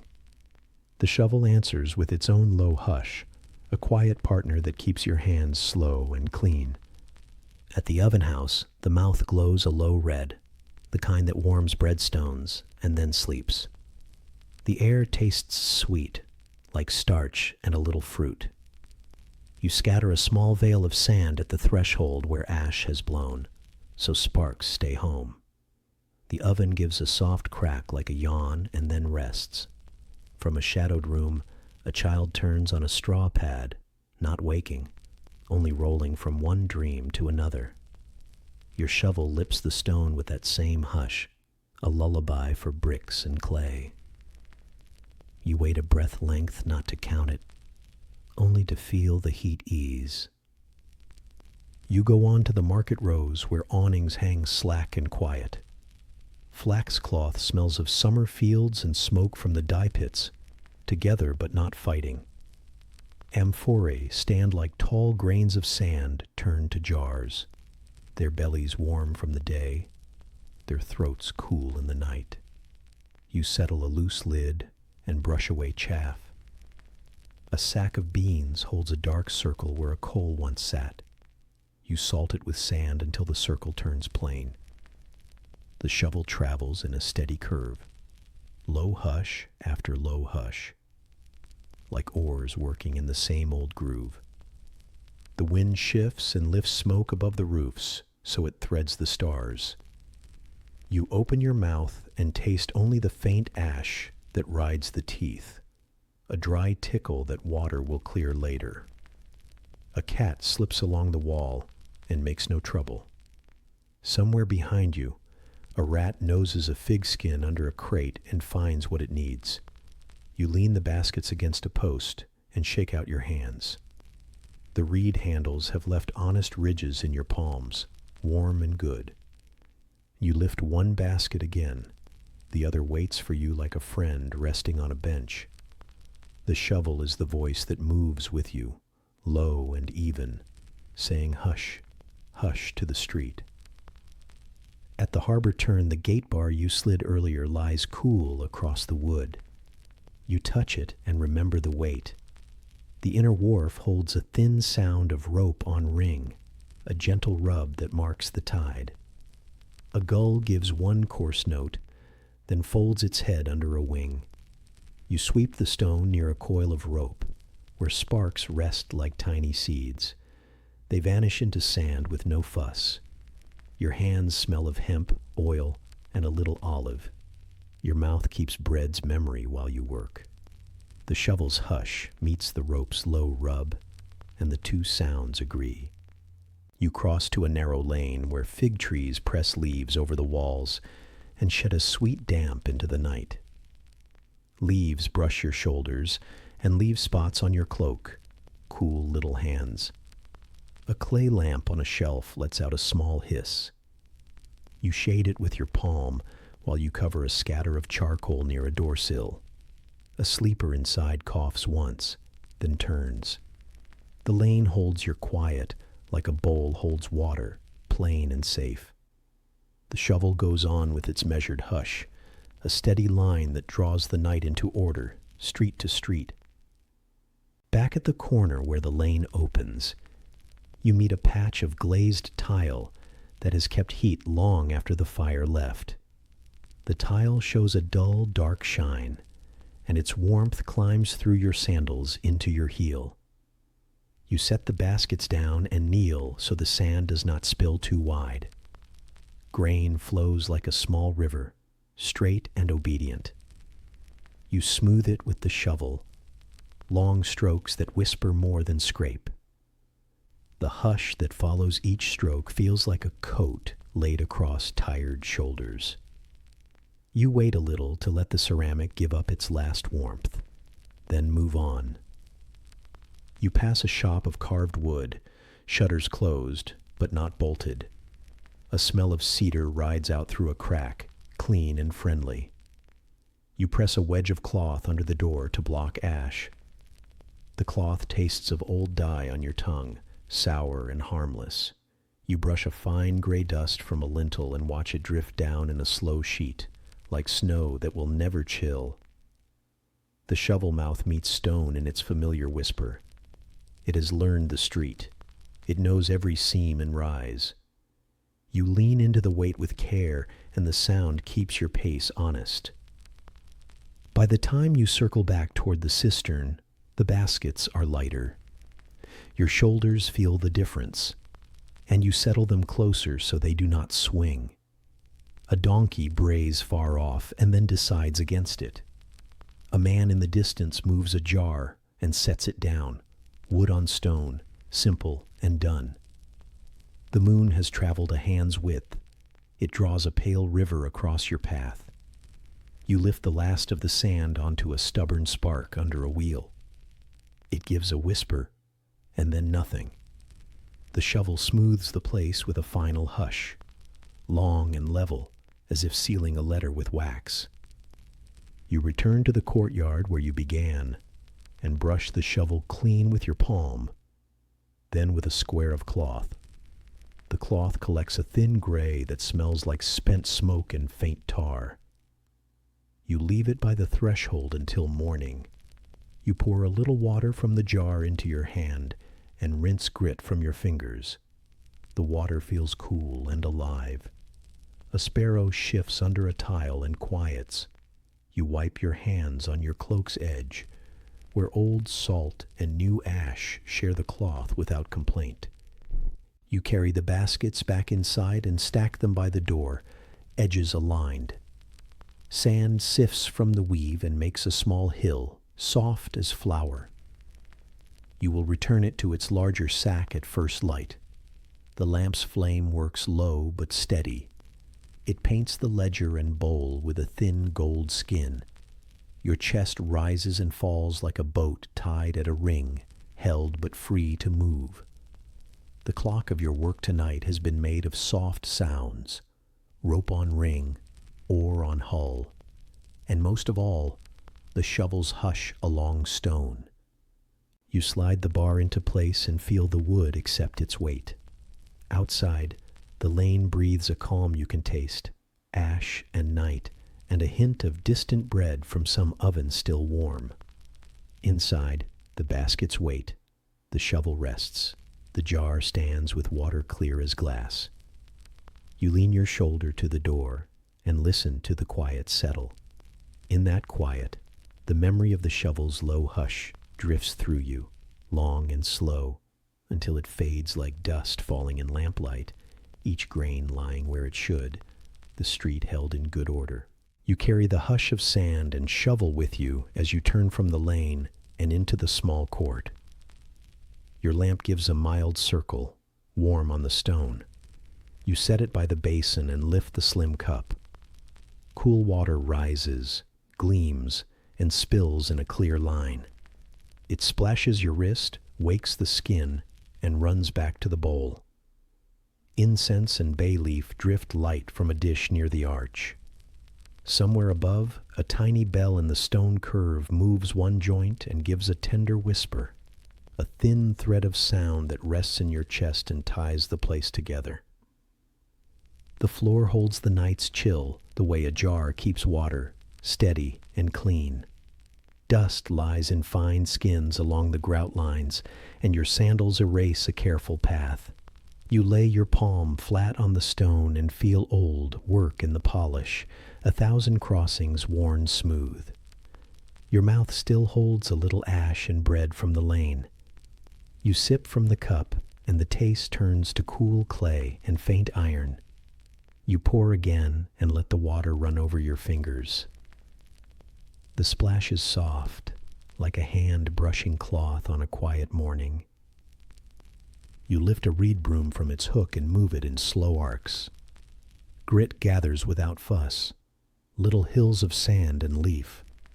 A smear of soot marks the threshold. You kneel and rub it with a folded cloth.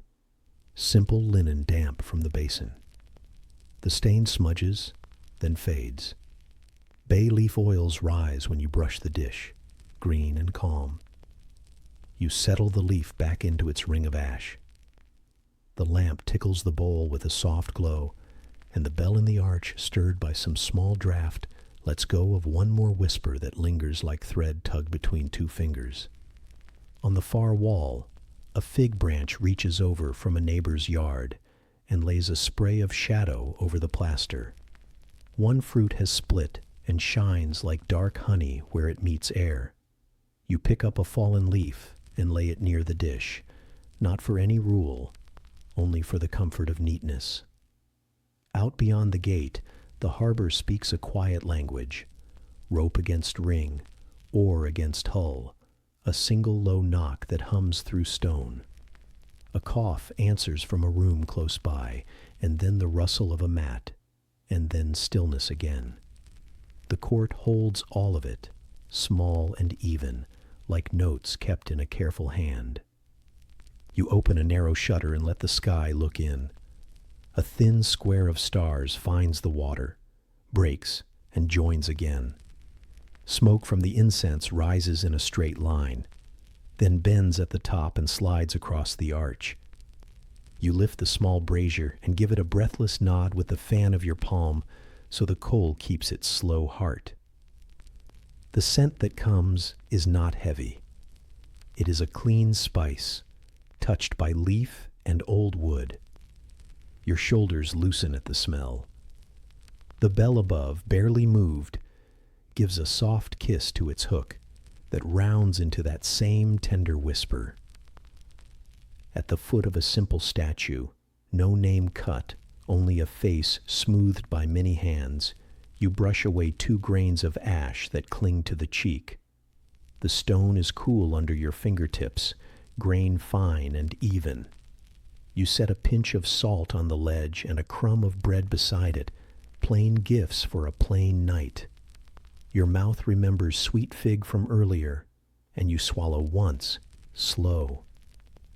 In the corner, a rat nuzzles and backs away from the weak light, making a soft line in the dust that curls like writing. A goat outside the door shifts a hoof and nudges its rope. The fibers answer with a friendly rub. You pour fresh water from a sealed jar into the basin, listening for the note when the stream hits the bowl. It is round and low, like a hand drumming a hollow log once, then quiet. A thin ring of foam walks the edge and breaks. The basin smells of stone washed clean. The air above it tastes like new clay after rain. You wet the cloth again and fold it into a square. The linen keeps the chill and carries it into your palm. You hold the square to your neck and feel the heat ease. Somewhere, a small pot lid settles and clicks. Someone has set food aside for morning. The bell sighs one small sound that seems to reach the lid and nod to it. The archway shows old paint, red and faded into earth tones, lines that once were bright. You trace one curve with your eyes and follow it around the span, slow as a boat turning in a narrow basin. Your fingers meet the rim of the offering dish, and you feel wax there, the mark of a candle long gone. You scrape a short curl of wax with your nail and roll it into a ball, then press it under the dish so it will not wobble. The dish sits true. Smoke thins, and bay leaf smell rests low, like green cloth folded on a shelf. The bell above has quieted now. The quiet is not empty. It is full of stored care. You take out your small blade and clear a weed that has risen where the mortar failed. The root lifts like a cord, pale and clean, and you lay it in the rubbish bowl. You brush the groove with the side of your hand and feel grit pack away. You run a line of sand along the groove, the last of what clung to your basket, the grains fitting like tiny stones in a wall. The work is narrow and easy. A thin mist of incense settles on your tongue, sweet and dry. From beyond the court, the sea moves one slow pane of sound against the quay, as if glass slid over glass and then stopped. You sit on the low bench against the wall and let your back find the angle it likes.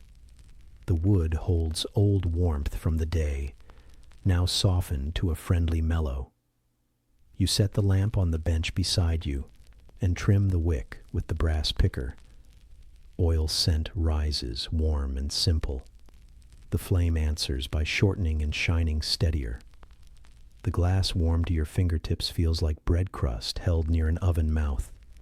The statue's face catches a little gold, not bright, only kind. For a time you listen to the room breathe with its small sounds. Water settling, coal shifting, rope outside rubbing post.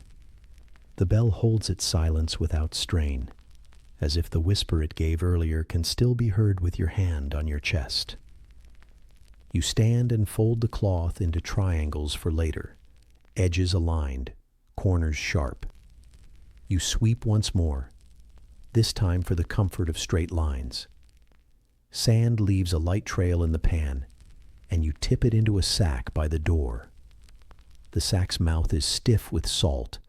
It rasps your knuckle and leaves a clean taste when you touch your lip by habit. You check the hinge of the shutter and give it a thin rub of oil from your thumb. It turns without voice now, happy to wait.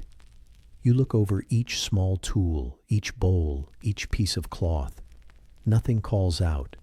Nothing leans wrong. Night has agreed to be gentle here. Before you go, you pour one last cup and let it splash your wrist again, the same cold as when you arrived. It wakes the skin and leaves a line that dries fast in the moving air. You set the cup upside down on the rim so it will hold no dust. You lift your lamp and shade it with your palm. The flame draws low and steady inside the glass. Incense fades to a thread you can barely see. You listen at the arch and hear the lane's soft carry, a neighbor turning on a straw mat, the goat giving the rope one last rub, the sea-like cloth pulled smooth across a long table. You cross the threshold and pause under the arch, your shoulder close to stone. The tiny bell chooses that moment to speak once more. Not a ring, only that tender whisper, thin and kind, as if the night itself were a small bird shifting in its nest. It settles back at once. The sound stays with you, a line you can hold between finger and thumb without pulling. You close the shutter, set the latch, and brush your palm along the cool wall. The court keeps its calm order. The lamp's circle follows you to the gate, round and gold, as if you carried a quiet sun cupped in two hands. At the gate you lift the bar a little and let it sit again, testing weight. Wood answers you with a slow, dry sound, sure and old. You look up once at the sliver of sky that rides between roofs. Stars stand where they stood a moment ago. Nothing rushes them. A thread of incense has chased you into the lane and now falls apart into the wider air. You taste the night, salt and ash, and somewhere far back, the memory of bay leaf on coal. The bell's whisper inside the court is gone now, but its shape remains, like a mark pressed into wax and left to cool. You walk back toward the harbor, carrying the lamp, careful with the pool of light as with a bowl full to the lip. The stone under your sandals stays cool and even. The smell of wood smoke follows, not sharp, not heavy, only the city turning its day into rest. A rope on a ring gives a soft lick of sound, long and kind. From a doorway, warm bread scent wanders out and meets the sea wind for a moment, then fades. Behind you, in the place you tended, the basin holds still water. The leaf lies smooth, and the bell waits without hurry.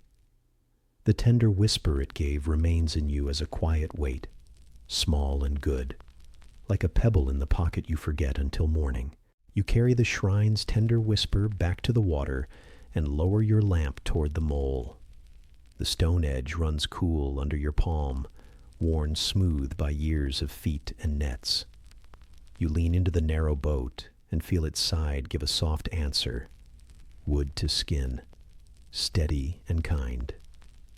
Rope slips through your hands, sure and slow, the twist warm from your grip. wool blankets in a shallow crate give off that clean lanolin smell that feels like safety. The air holds a faint sweetness from lamp oil, and salt rides under it like a quiet bass note. When you ease the stern, the keel touches the steps with a careful kiss, a patient sound that promises no rush. You hold the line around the post and watch the water's skin fold and unfold. The mole smells of tar and old fish, but the night has washed most of the edge away. You guide the bow with a crooked oar, then let it rest along the stone. A rat makes a neat streak along the coping and vanishes into a gap. A neighbor coughs once from a doorway and goes still again. The rope draws easy, grain under grain, and your wrist finds the rhythm. The keel gives that same careful kiss, close and round, as the boat settles square to the steps. You lift a blanket and lay it over old shoulders, the wool heavy and kind. The cloth holds a little sun from a day long gone, the scent like fresh fleece near a warm wall. A clay lamp on the step sends a small gold circle over sandals and baskets. A boy leans on a bundle that smells of bread, and the smell drifts like a thin pledge that morning will arrive. No one hurries. Weight passes into the hull in small, even pieces, and the planks answer in low murmurs, wood talking to wood. The keel touches the steps again, the same careful kiss, as if counting them in. You ease a woman's jar into the bow and wedge it with a folded rope. Water slaps once against the plank, then lies flat. You pass a cool cup from the boat bowl to a waiting hand. The lip is smooth from many mouths, and the taste is clear, with a soft clay echo. Someone tightens a shawl, and the wool slides over wool, a thick, quiet sound you can feel. Lamp oil breathes out its simple sweetness and keeps the night soft. The keel rests, and the rope hums a small, steady line. You push off with the oar and let the current help. The mole drifts by in gray teeth. Rings set into stone catch the starlight like little coins. You keep the rope around the post, pay it out, then draw it back, a calm cycle that asks no struggle. The oar's blade dips and lifts, water beads on the ash wood like glass seeds. Tar from a nearby quay warms into the air and threads with seaweed and old fig smoke. Far out, a bell on a buoy gives a quiet cough and then holds itself. You pull the boat along the wall, and the keel finds the next set of steps and touches with that careful kiss. You help a man with a bundle of tools, iron smelling like dark rain. His cart strap has left a mark on his shoulder, and the skin there looks pale in the lamp shine. You slide his weight toward the center and set a blanket over his knees. Your fingers pick up a thin dust from the wood, and you rub it away on your cloak. A gull circles and settles on the breakwater, its wings making almost no sound. The rope slides again, the post wooden and friendly under your palm, and the keel gives that same low kiss as you nestle close. You look up river along the canal mouth and see glow where lanes cross. Smoke is high but thin, more like breath on a cool morning than anything fierce. Sand lies in small drifts where people worked earlier, and the piles look like sleeping dogs under the moon. A goat outside a door shifts and bumps its rope against a ring, a hushed knock that seems to greet the boat. A child in the bow drifts into a doze, with her head against a heap of blankets, her mouth open to the scent of wool and oil and salt. You let the hull lean a finger's width and listen for the sound. The keel answers the stone with that careful kiss again. You draw the coil tidy at your feet and feel the rope's weight like a calm promise. The hemp is rough but fair, honest under your hands. You knot a short hitch to the prow ring and check the post at the next landing. The post leans, but it holds. You set a ferry plank and rub a thumb of oil along the edge so it will not squeal. Wood on stone makes only a small hush. People move over it as if crossing their own floors at home. The keel waits against the steps, a hand laid on the shoulder of the night.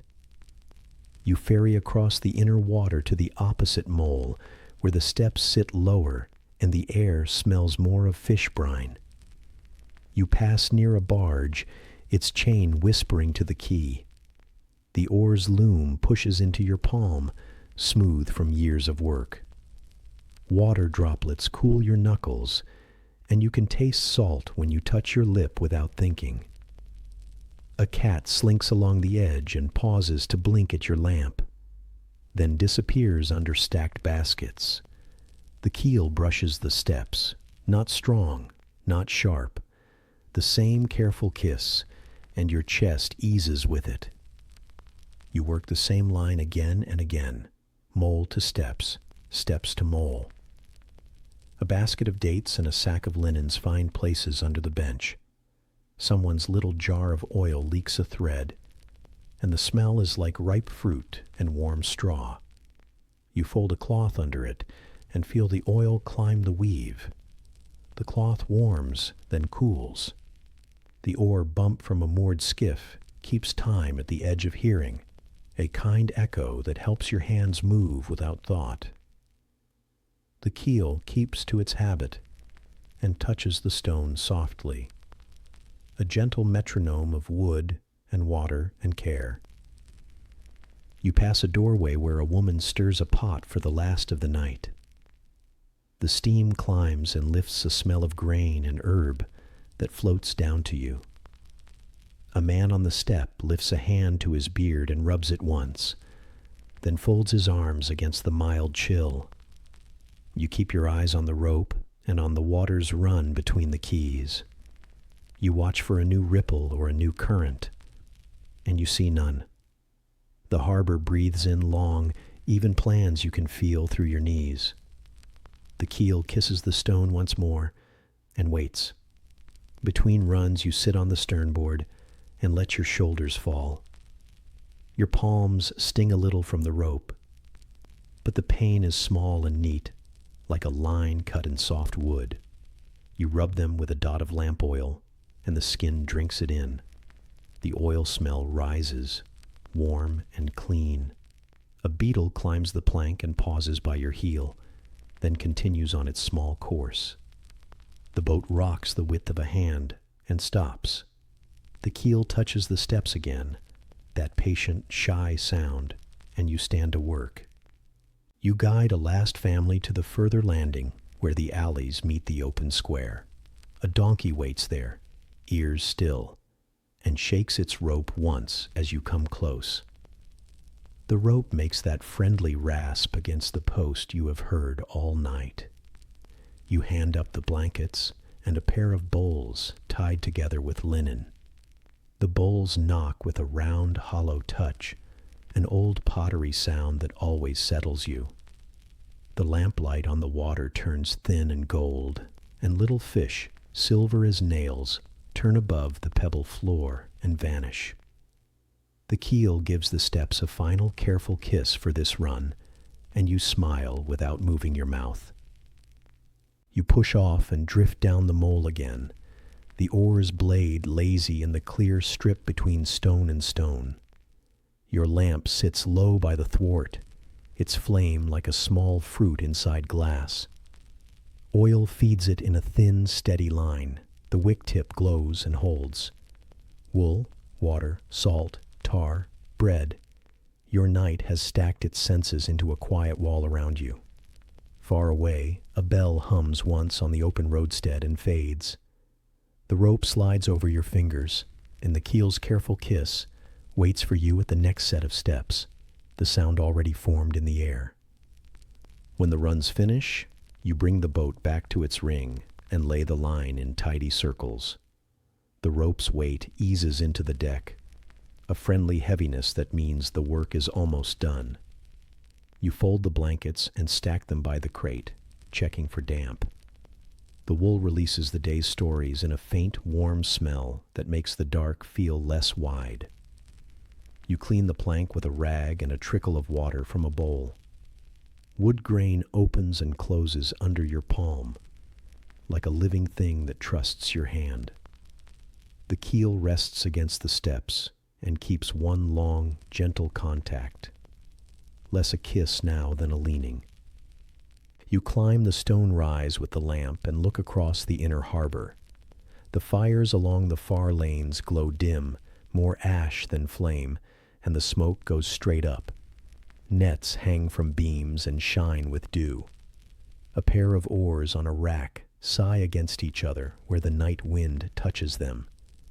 The mole stones look like old bread set in a long row, crust cracked but sound. You taste salt on your tongue and a little lamp oil at the back of your mouth. Below, the keel and the steps stay close, pressed together in the mild lap of water, and the patient sound of their meeting follows you as you turn toward the warehouse, steady as a hand on your shoulder. You carry the calm from the ferry runs along the inner wall and settle at the outer edge where rock meets water. The lamp rides in your hand, its brass mild and warm, and the wick shows a small, steady heart inside the glass. Salt hangs light in the air and lands spry on your lips. Spray lifts now and then and cools your face, a clean touch that feels earned. Along the quay, oar blades cut dark water and leave silver edges. Harbor chains hush against a post with a worn rasp, a long, even line that marks the open path and asks nothing more than your watch. You lean on the stone and feel its grain through the thin cloth at your elbow. The wall keeps old heat where the sun lay, yet the skin of night spreads a cooler sheet over the top. The lamp's smell is sweet and simple, oil with a hint of smoke. It makes a circle on the stones, soft as wool. Far down the mole, a goat noses a wicker lid and then settles by a door, rope lightly tight around a ring. From a stair, a neighbor coughs once and goes quiet. The chains keep their gentle rasp against the post, worn links on old iron, a patient song that drifts across the water and returns. You fold one coil of rope and then another, setting them by the ring so feet will not catch. Hemp leaves a clean roughness on your fingers, honest as fence wood. A rat streaks across the coping and slips under a board, a quick small life that wants only a crack of shade. Tar from the quay roofs warms the nose, then fades under salt. You look past the harbor mouth to where open water lies flat as hammered bronze. A boat shifts, oars tap a gunwale with a round knock and then rest. The chain's worn rasp slides on, long and low, and you find your pace inside it. You check the rings set in stone along the lip of the mole, pressing each with your thumb and giving each a small pull. The metal is cool, a touch slick with mist, yet firm. Sand has gathered in a seam. You brush it with your palm and feel the grit choose a new home on the back of your hand. A splinter lifts from a post. You pinch it out and smooth the scar with a scrap of cloth. The lamp glass holds faint heat, not sharp, just a reminder to keep it steady. Out on the roadstead, a hull shifts light to light and settles. The harbor chains answer your patient work with that same low rasp, link after link like beads on a cord. Wind moves across the mouth and turns the surface, and the smell changes with it. You taste a thin smoke from baker ovens inland mixed with crushed bay leaf from a courtyard. Bread crust, herb, and sea. 3 easy notes, warm and known. You think of bowls set out under lamps, of grain poured from sack to hand, of water lifted from clay jar to cup. You do not hurry these thoughts. You hold them and let them settle like flour at the bottom of a wooden bowl. Behind you, oars rest in racks and give a small wood-on-wood sigh, Ahead, the chain voice stays even, a quiet rasp that draws a simple line through the dark. Fish move near the wall where the stone drops into black-green. You watch their backs roll like thumb-width coins. They flash and are gone. A rope from a moored skiff rubs its ring and makes a tiny thread of sound that braids with the chain hush. Spray comes again and lays cool on your cheeks. Your tongue finds salt. The lamp shows damp patches where the water reaches and then lets go. You press a palm to stone and feel the old weight of it, calm as a seated elder. Between the moles, oar blades lift and fall, their edges catching silver. The chain sound walks beside them, steady and kind. You count the markers to the harbor mouth and know each one by shape. A broken cap here, a chipped corner there, a ring set higher than the rest. You do not need to see them to know them anymore. You keep them in your head like pebbles lined on a board. The lamp's circle finds a small bowl lodged in a crack. You lift it free and tip a few drops of oil in case some hand needs a light later. The clay smells like warm dust, and a little sheen runs around its rim like moon on a thin wave. A cat eases along the wall and pauses to look at you, then slips away, its tail brushing a rope coil with a soft line. The chains keep their even rasp, drawing the eye to the mouth of the harbor in the safe lane beyond. You settle on the low block and let your shoulders ease. Wool under your cloak holds the day's heat and releases it slow, a comfort that does not ask for notice. You rub the grain of the rope with your thumb until the skin of your hand grows calm again. Water touches stone and retreats, touches and retreats, each visit a polite guest, never in a rush. On the far mole, a lantern passes behind a stair slot, a small orange oval that drifts and fades. You listen for change and hear only the same long hush of chain against post, the same quiet rasp like a saw pulled with care through soft wood. You stand again and move to the very point where the mole's tooth meets the mouth. The sea deepens by a shade. Farther out, the dark is almost blue-black. Stars are dull near the smoke, but strong over the open water, and they sit like clean pins in a cloth. A low swell lifts through the gap and smooths itself along the stones. You taste iron on your tongue from the chain dust in the air and lick it away with a smile you do not show. You place the lamp on a flat patch and fold a small shield of cloth around its base so wind will not worry it. The chains whisper on, a mild rasp that lays a rule along the path like chalk. From this point, the whole harbor opens like a hand telling you what it holds. Sheds and piles of wood near the shipyard, crates under cloth by the olives, sacks of grain in a row, baskets scaled with old salt. Nets hang from beams, wet cords heavy as sleep, and drops fall from knot to knot, slow as beads on a string. You count them without counting. Down on the quay, someone moves in a doorway and pulls a shutter in to keep the ash out. The hinge gives a single sigh and then rests. Stone, water, wood, rope, cloth, oil. These things keep the city standing in the night, same as in the day. The chain rasp returns as if to say, yes, yes, you have the measure right. You lift your eyes to the channel and hold them there, calm as a watcher of barley rows waiting for wind to pass through the heads. No rush comes. Only the long, slow press of water around stone and the far white lines on oar tips. You shift your weight and feel the rock answer, steady under sandal and skin. The lamp burns with a small, sure core.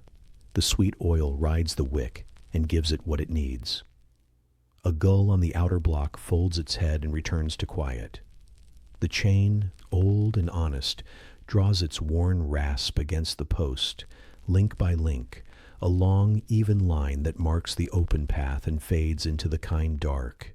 You carry the calm from the mole back along the wall, where the sea smooths itself against stone, and the chains give their slow rasp to the night.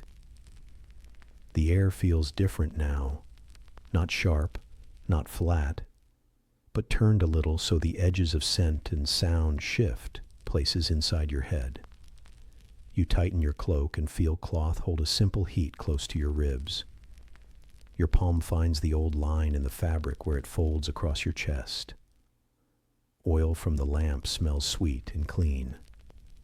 Somewhere down a narrow lane, a wooden shutter gives a friendly sigh, then stills, and you know the wind has turned.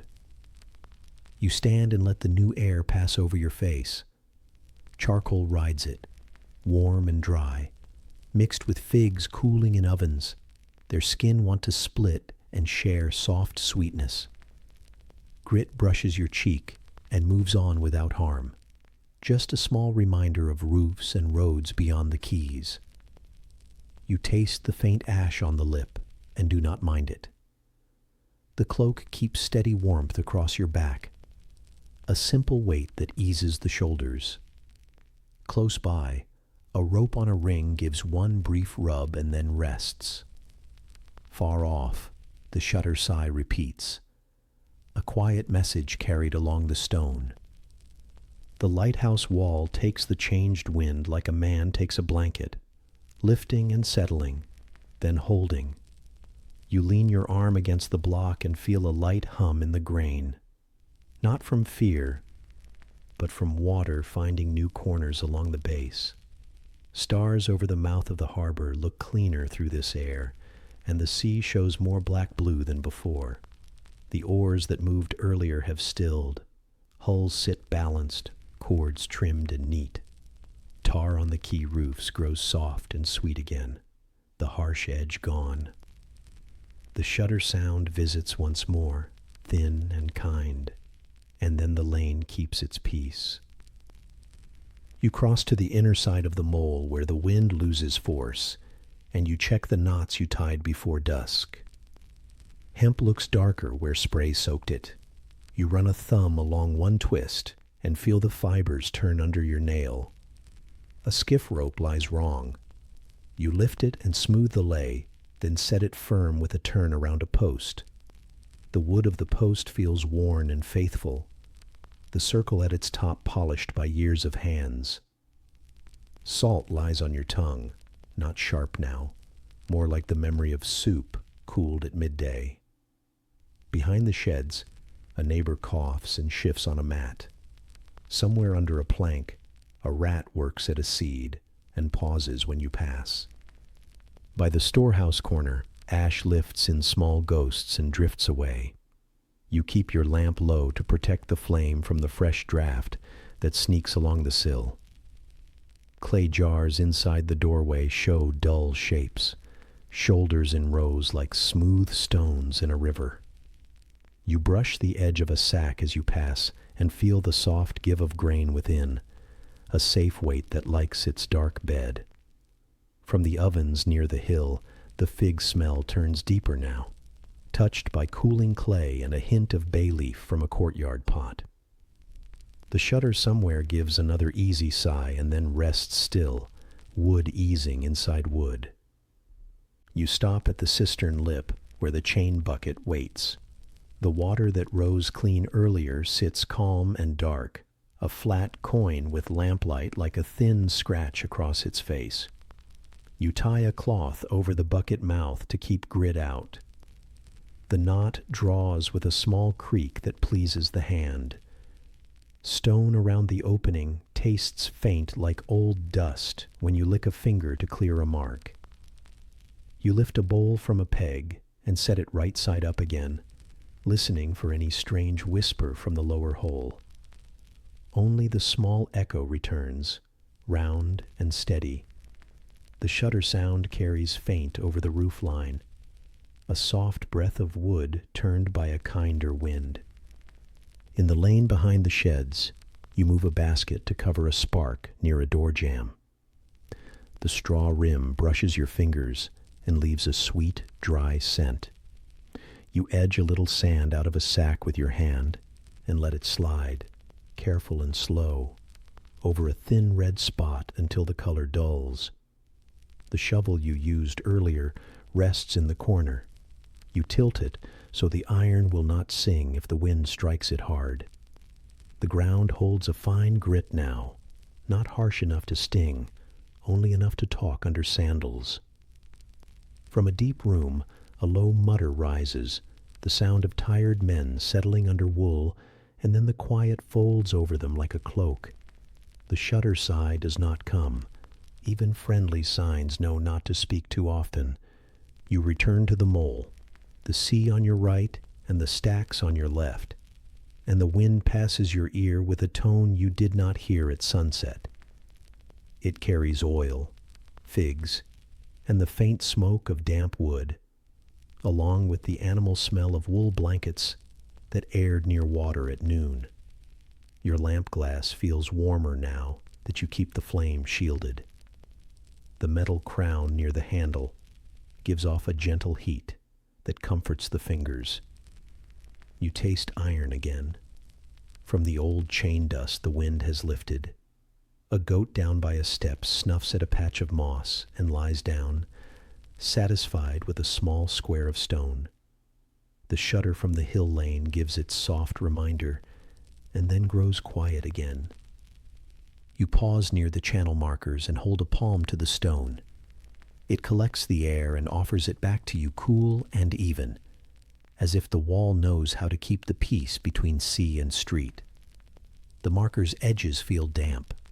You wipe one with a strip of cloth and watch the water roll off and return as a thin line.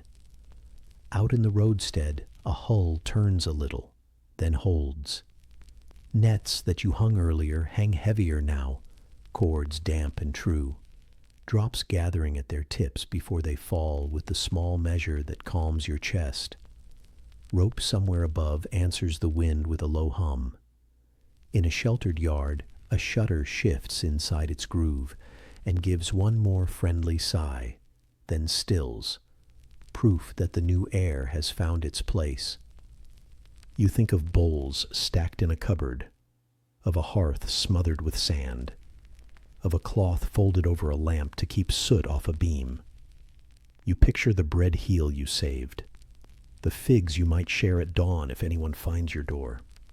Sea air moves through all these little rooms in your head and leaves each one in order. Your palm moves over the lamp's handle, and you feel the film of oil that never fully leaves brass. It is not dirty, only true to its use. A woman down the lane hums a half line without planning to, then lets it go. The hum seems to meet the shutter's silence and agree to sleep there. You lift your face to the sky and read the new wind in the small flags of smoke that rise from 3 roofs near the hill. One leans away from the sea now, steady and slow, not pushed, just guided. The other 2 rise straight, then fade into the dark, as if they do not need to prove a thing. Your mouth tastes like clay jar and fresh water. You take a sip and hold it, so the cool can share its shape with your tongue. You lean on the outer block where the stone meets the channel and feel the grain press its fine map into your forearm. The sea, moved by the turned air, flows along the wall with a soft swish that sounds almost like cloth, rubbed clean on wood. The shutter does not speak. It already told you what mattered. You touch each ring once more, not from fear, but from the habit that makes a harbor stand through one night and then another. Your hand knows the height of each iron circle and the nick in each post. You press them and trust them, and they press back and trust you. Oil in the lamp settles. The flame leans a finger's width to the inland side and holds. A rat knocks something small under a stair and then grows still. A neighbor turns and pulls a blanket up, the wool making a dry hush against cloth. Down toward the market, a shutter gives one last friendly sigh, very soft, like a man clearing his throat with no need to speak. The wind keeps the new course. You sit on a short stack of wood and let the night be what it is. Charcoal rise is gentle now, figs cool in their pans, and the air near your neck carries both notes at once. The sea offers the rock a polite kiss, and takes nothing it does not return. Your cloak holds its faithful heat where it rests on your legs, and your fingers relax without being told. You look along the mole toward the mouth and see only a smooth road of black water, marked by the faint pale backs of fish near the stone. From an upper window, the shutter that announced the turn stays closed, easy in its frame. You keep the lamp steady and watch the quiet hold. The night wears its new air, and the city settles into it, piece by steady piece, until only the cloth warmth, the stone's cool skin, and the memory of that soft wooden sigh remain. You carry the wooden sigh from the lane into the counting room, and the lamp's small circle follows you across wood and stone. The door bar settles back into its notch with a patient weight. The table holds your things in plain order: a wax tablet, a stylus, a scrap of cloth, a bowl with clean water, a little dish of cooled ash. Oil scent warms the air, mild and steady. You smooth your sleeve and sit. Beeswax waits under your palm like calm bread dough, warm to the touch, ready to take marks. You lean close so the lamp throws a kind light across the page. You press the flat of the stylus and level the wax, slow and clear. The wax gives a soft shine, and the lamp shows a narrow lane across its surface. You touch the ash dish, and a gray kiss clings to your thumb. It tastes dry when it touches your lip by habit, not hunger. Wood grain from the stylus handle presses faint lines into your fingers. You pull the cloth once across the tablet edge, simple and neat. Then you make the first stroke.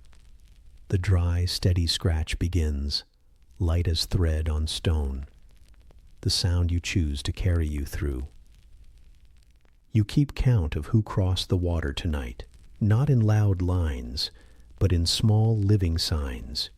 You write of a baker with flour on sleeves, a child under a wool roll, a woman who held a jar by the neck like a cat.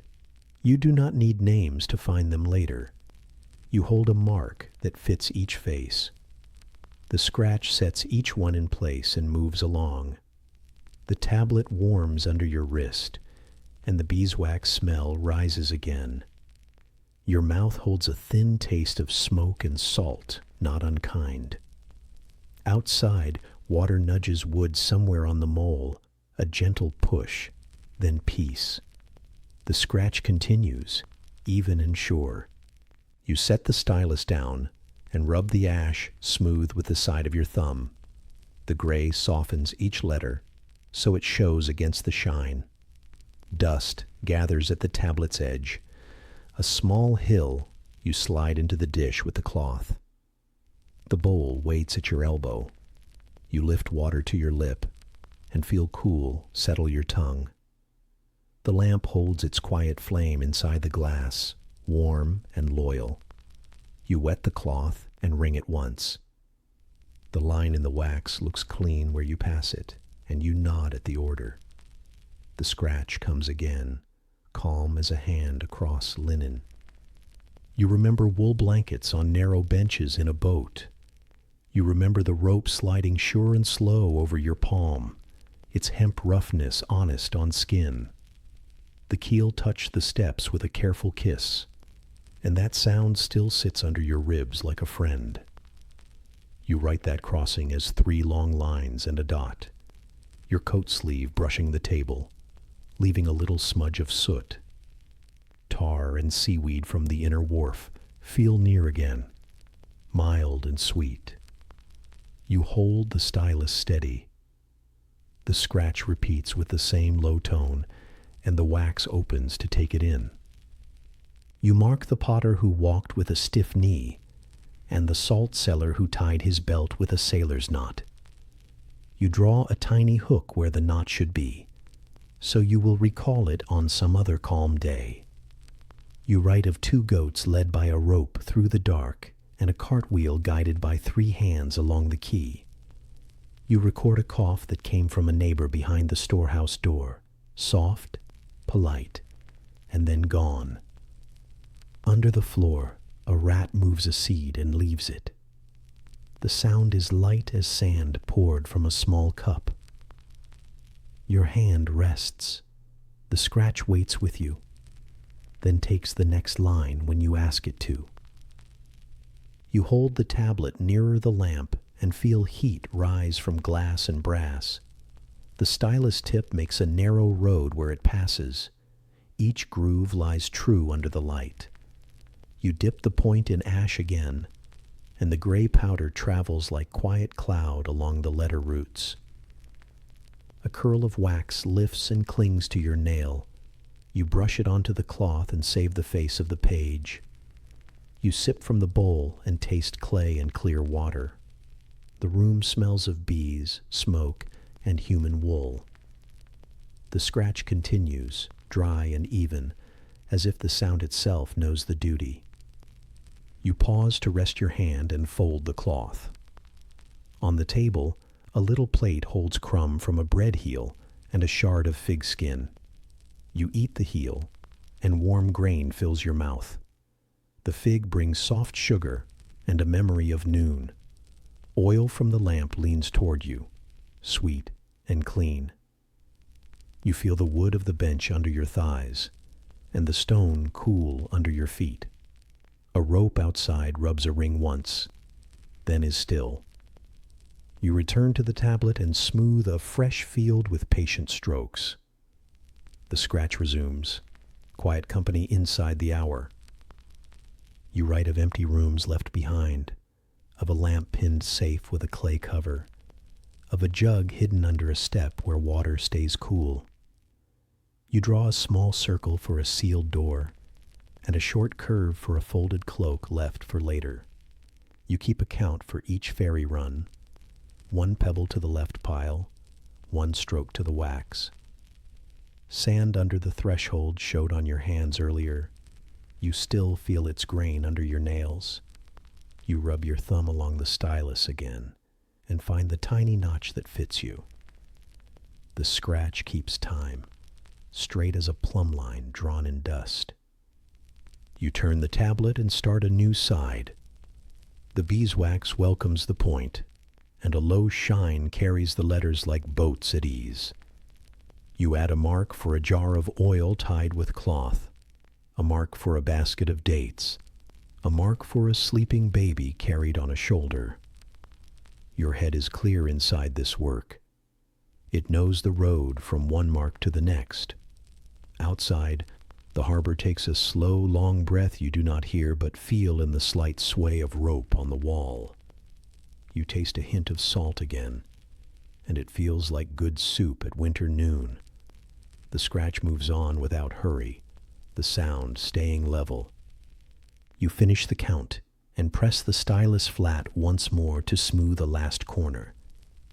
The wax cools where you touch it, and the warmth leaves your finger like a favor given back. You pass the cloth over the tablet and lift the extra ash into its dish. The lamp shows a calm face in the glass. The flame makes no trouble. You set the stylus across the top, wood on wood, and let your hand lie open for a long moment. Under the floor, the rat shifts and settles. By the door, a rope lifts and rests again. The dry, steady scratch that steered the hour fades from the room, but it lingers in your ear like a thin silver line. You close the tablet, fold the cloth, and let the wax hold what it must while night holds you. You carry the thin scratch of the stylus out with you, as if the sound still rides your sleeve. The counting room hums low and warm behind the door, but the yard is cool and wide. Lamplight settles on clay jars and a coiled rope, on broom straw and a half loaf waiting under cloth. Smoke sits high above the roofs, quiet as a veil. Near the ground you taste only dust and a little salt. You lift the lamp and watch its ring of gold follow your hand across stone. The cistern rim waits, dark and simple, like a big bowl set into the earth. You lean close and find damp clay, cool as shade, and hold your palm there until it gives its chill back. You set the lamp on a flat place by the mouth and tie its handle to a peg. The rope you use for water is tired but sound, smooth where hands have passed, rough where knots have chewed it. You run the hemp across your fingers and feel old strength in each twist. A faint iron taste rises when you touch the bucket lip to test its edge, not sharp, just honest. Down in the shaft, a small ring of light lies on black water like a coin. Somewhere in that dark space, a drop lets go and falls. It lands with a light plink, repeating like a clock the city never owned, simple and kind. You carry the bucket over the mouth and lower it slow.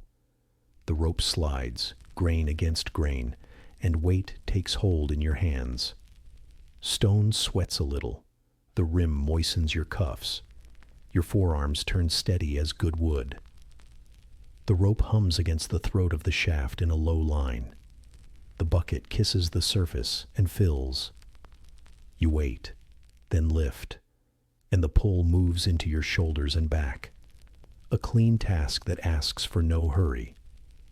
Overhead, a drop breaks from the dew on the arch and gives one more plink that meets the first.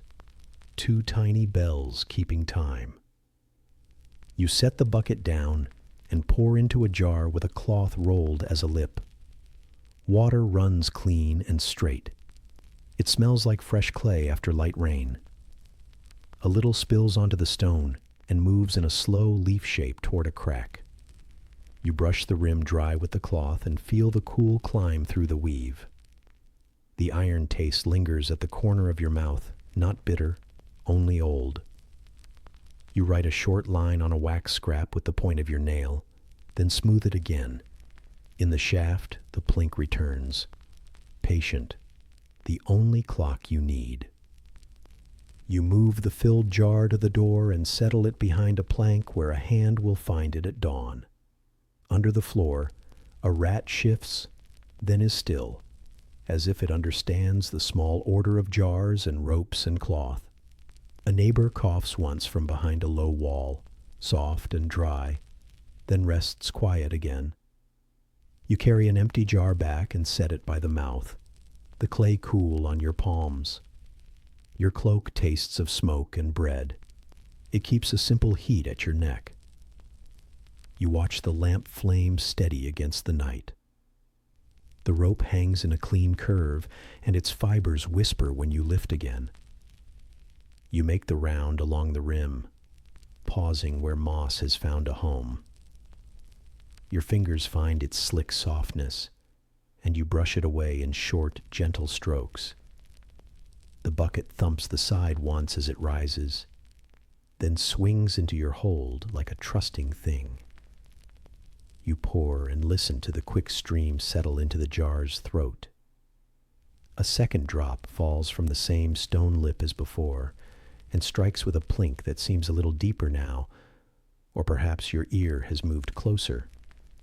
You tie each jar's cord with a simple sailor knot you learned on the mole. Not fancy, never wrong. The smell here is clean and close, wet clay, hemp fiber, a touch of beeswax from the lamp cap. You take the last cup from the bucket for yourself and lift it slow.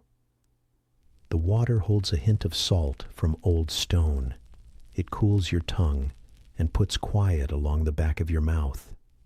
You share a crust with the cup, and bread and water make a plain, kind pair. You fold the cloth twice and set it to dry over a peg.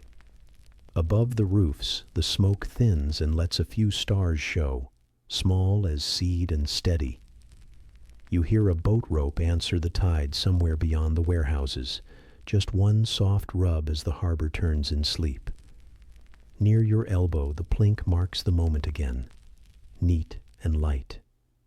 You carry 2 jars to the lane and leave them by the door with chalk marks, the signs you and the house share. A goat outside the gate noses a pile of reed and snorts, then wanders off with its own plans.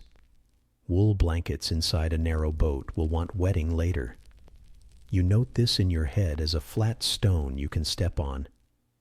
Sand still lies in thin lines where you smoothed hot places earlier. It crunches under your sandal in a way that feels like work finished, not trouble. You lift the rope again and feel the grain press into your fingers, as if reminding your skin who it is. From the arch, the little drop keeps its plink, modest and loyal. You wipe the rim where hands lean and lay the broom so bristles point away from the mouth. The bucket rings faintly when it meets the stone, not loud, just a small clear note that fades into the clay. You think of the ferry runs and their careful kisses against the quay steps, and the way the keel rested when you asked it to. Those sounds belong with this one, all round edges and patient rests. A child murmurs somewhere beyond a shutter, the kind of sound that turns a room warm. The lamp's flame tightens and opens, a tiny lung in glass, steady as bread rising. The plink keeps the hour for both of you. You make a last slow pull, not because the jars ask for more, but because the task itself feels like washing the day. Your shoulders roll, your hands hold, your back finds its line. The bucket rises clear, and you tip it until one bead hangs at the lip and drops. It falls into the dark and adds itself to the count. Plink. You know the rope will dry rougher by morning. You lay it in gentle curves so it will not kink. You set the round lid over the mouth and turn it until the fit is right, clay to clay, rim to rim. The lamp shows a soft ring on the cover and on your knuckles, both marked with a little wet dust. You coil the extra line and hang it on its peg. The knot settles and the weight holds. You fold the cloth across your forearm and feel a cool patch where water met weave. The jars by the door wait like quiet company, shoulders lined, cords tied, chalk signs neat. You listen once more to the place where the drop fell, but the cover has taken the sound and kept it. In the yard, a shutter moves in a new wind and gives a wooden sigh, then rests. You lift the lamp and walk back along the path you know, the warm hiss keeping close, while behind you the cistern lid keeps its cool, and the city without a clock sleeps to the memory of a simple, kind plink. You carry the quiet of the cistern with you as the sky loosens from black. The lamp in your hand holds a last pocket of night, but the far ridge begins to take pale color, thin as milk on water. You turn toward the hill and watch soft gold find its edges, a slow wash along walls and roof lines. Bronze on your belt warms under the shy sun. It gives a light press against your hip through the cloth. The air smells like cooling stone and faint ash, clean and near. Down an alley, a rooster sings one low line and quits. The sound sits in the lane like a simple chord, knotted once, your modest call to begin. You lift the bar at the harbor gate and feel old wood answer, heavy but kind. Grain runs smooth where many hands have held, rough where the peg chewed its place. Stone under your sandal keeps the nights chill. Dew beads along the sill and glows in small points. You set the bar aside on 2 wedges and lean the lamp near the hinge. The hinge gives a soft exhale as you open, not a protest, more a tired thanks. Salt rides the morning in gentle strokes, and smoke from distant charcoal hangs thin and sweet. The rooster's single note lingers in your ear, a plain line that keeps your pace even. You carry the broom and brush dust from the sill, small arcs that do not hurry. Fine grit rises and tastes like chalk when it reaches your tongue. The bristles whisper over stone. The broom head taps the wedge once and settles. A neighbor coughs somewhere behind a shutter, one careful breath that stays inside. A rat under the warehouse floor shifts, then rests, as if it knows your morning path. You fold the cloth over the lamp to shade its face and watch the flame calm to a low, steady heart. Far along the mole, a boat rope answers the tide with a gentle rub, slow and regular, like a hand smoothing linen. Over it all, the rooster's line returns in memory. Not louder, just true. You walk toward the jars you left by the door and lift them, one in each hand. Clay holds the cool from last night. Damp shows in dark rings where the cords wrap the necks. You carry water to the yard basin and wet the broom. Then brush the steps again so ash and dust will not rise into mouths. A goat outside the gate sniffs at straw and gives a small, doubtful bleat, then wanders on. The hill keeps its pale color, now a wider band that climbs to the top. You taste the iron trace that lives in the rim of the basin and find it simple, honest, no more than a coin on the tongue. The rooster does not call again, and because it does not, the single call remains whole. You lean on a post and watch light reach the warehouse roof. Tar warms and lets out a sweet note, mixed with the sea's clean brine. The broom dries against the wall. Drops gather at its tips and fall, each one a round, neat plink on the flag. You fold the bar cloth and hang it on a peg. The weave feels good under your fingers, worn thin in the right places. Under a low awning, a cat crosses the yard with quiet feet and vanishes between sacks.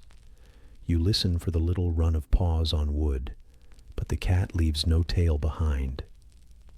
You sip from a clay cup and hold the cool inside your mouth for a count, then swallow. The rooster's one line threads the silence like a hidden stitch. You go to the mooring posts and check the knots you tied at night. Hemp looks dark where the spray touched it, pale where it stayed dry. You lean your weight and feel the posts answer, firm in their beds. Oars lie inside the skiffs, blades crossed, handles wrapped in cloth. When you lift one, the wood is cool and smooth, close-grained and honest.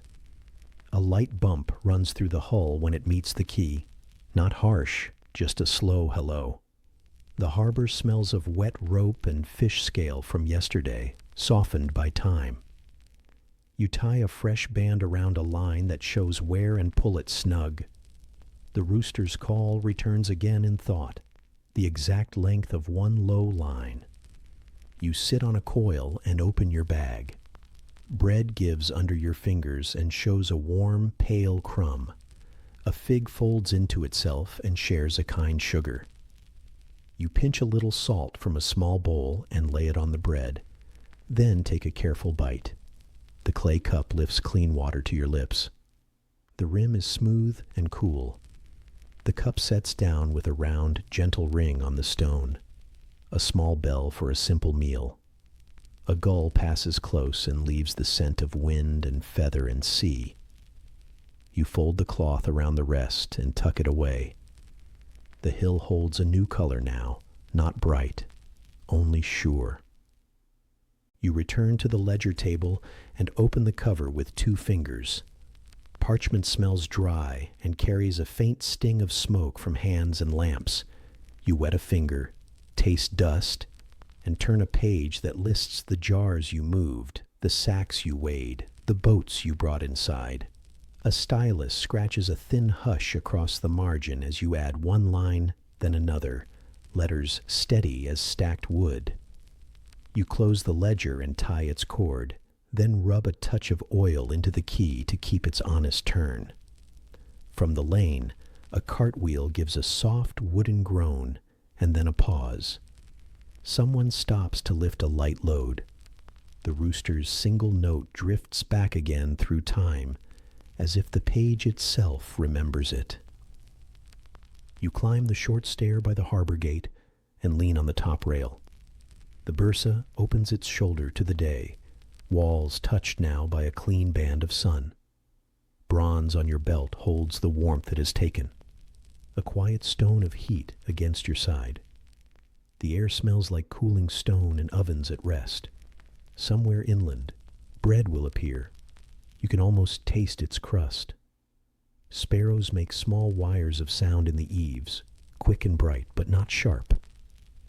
You lift your hand and shade your eyes, and watch the city settle into its shape, edges soft but sure.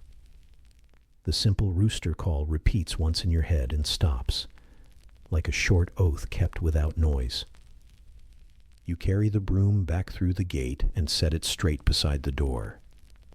The hinge meets the frame with a mild kiss. The bar slides into place with a low wooden hush. You fold the bar cloth once more and lay it smooth. The yard feels wide and clean, the jars aligned, the ropes tied, the ledger closed. You rest your palm on the stone and feel it hold both cool and sun, two small weights in one place. A rooster down the alley sings its line again in your memory. One low note and done. No push, no demand, only a modest call that invites the new day. You stand in that call and let it fade, while the bronze at your belt keeps its warm press, and the air keeps the smell of cooling stone. You carry the gentle work of the night with you as you lean into the final push and feel the boat answer. Wood smooth under your palm, grain fine as cloth worn by hands. The bay tastes salt-sweet. A cool edge touches your lips and lingers. Light opens on the water in milk-blue sheets that shift and settle. Rope slides through your fingers, damp and honest, and the knot gives, then lies quiet in the hull. You ease the bow into the slow drift beyond the steps, where stone turns to water and water turns to wide air. Oars dip with a measured hush, not loud, not sharp, a soft line that finds your ribs and steadies them. The hush comes again, patient and even, your closing motif as wake lines begin to write. You ship the stern line and coil it, wet hemp heavy with the last of the harbor. Tar and faint smoke touch your nose, then thin away as the distance grows grain by grain. The key from the warehouse sits warm under your belt, small bronze waking in the first sun. A dog on the quay shakes once and lies down. A neighbor coughs behind a shutter and lets the morning hold them both. The lamp you carried all night rests under a folded cloth. A little oil scent rises when the boat lifts and sets. The stone curve of the mole falls back, gray to pink to the color of figs. You lean on the loom and let the ashwood handle fit your palm. Oars dip with a measured hush, and the water answers with that low, kind sound. The keel brushes the last step with a careful kiss and clears it. The touch is so soft you feel more than hear it. You taste yesterday's flour on your tongue from a small piece of bread you kept for luck. It gives one more humble sweetness before it is gone. A clay bowl beside your foot holds a little fresh water, and the rim feels smooth when you wet your fingers and wipe the chalk from your thumb. A gull slides past, wings still, eye dark and calm, and drifts toward the milk-blue edge. Cloth folded around a spare garment holds a cool weight, pressing against your ankle each time the boat lifts. The city's chain that once hushed against a post lies quiet now. Only the bay speaks. Oars dip with a measured hush, and the wake draws clean, vies behind you. You find your pace and keep it. The loom warms where your hand stays. The other hand rests on the gunwale where the wood is polished by many wrists. Your shoulders settle into a slow work, you know. not hard, not soft, just right. Salt air carries a mild sweetness from the huts inland, where ovens cool and bread waits in the quiet. Smoke that was sharp at midnight is now thin and tame. It smells like ash on a swept stone. A goat outside a door answers the morning with a small sound, then chews and forgets. Oars dip with a measured hush, stroke to stroke, and the water writes a story without words.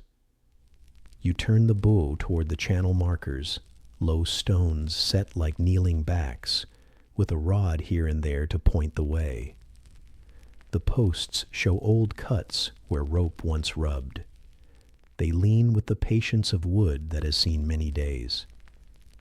Sand shines pale through the top water and slips into green, then blue. Then that soft pewter where the bay deepens. The boat slides above its own shadow, and your mind sits inside that shade as if it were a cool room. A second skiff moves farther out, not close, only known by the slow rise of a hull and a small oar flash. A child in that boat shifts under a wool blanket, and the blanket gives a whisper, like dry grass. Oars dip with a measured hush, and your wake lines meet theirs and cross like threads.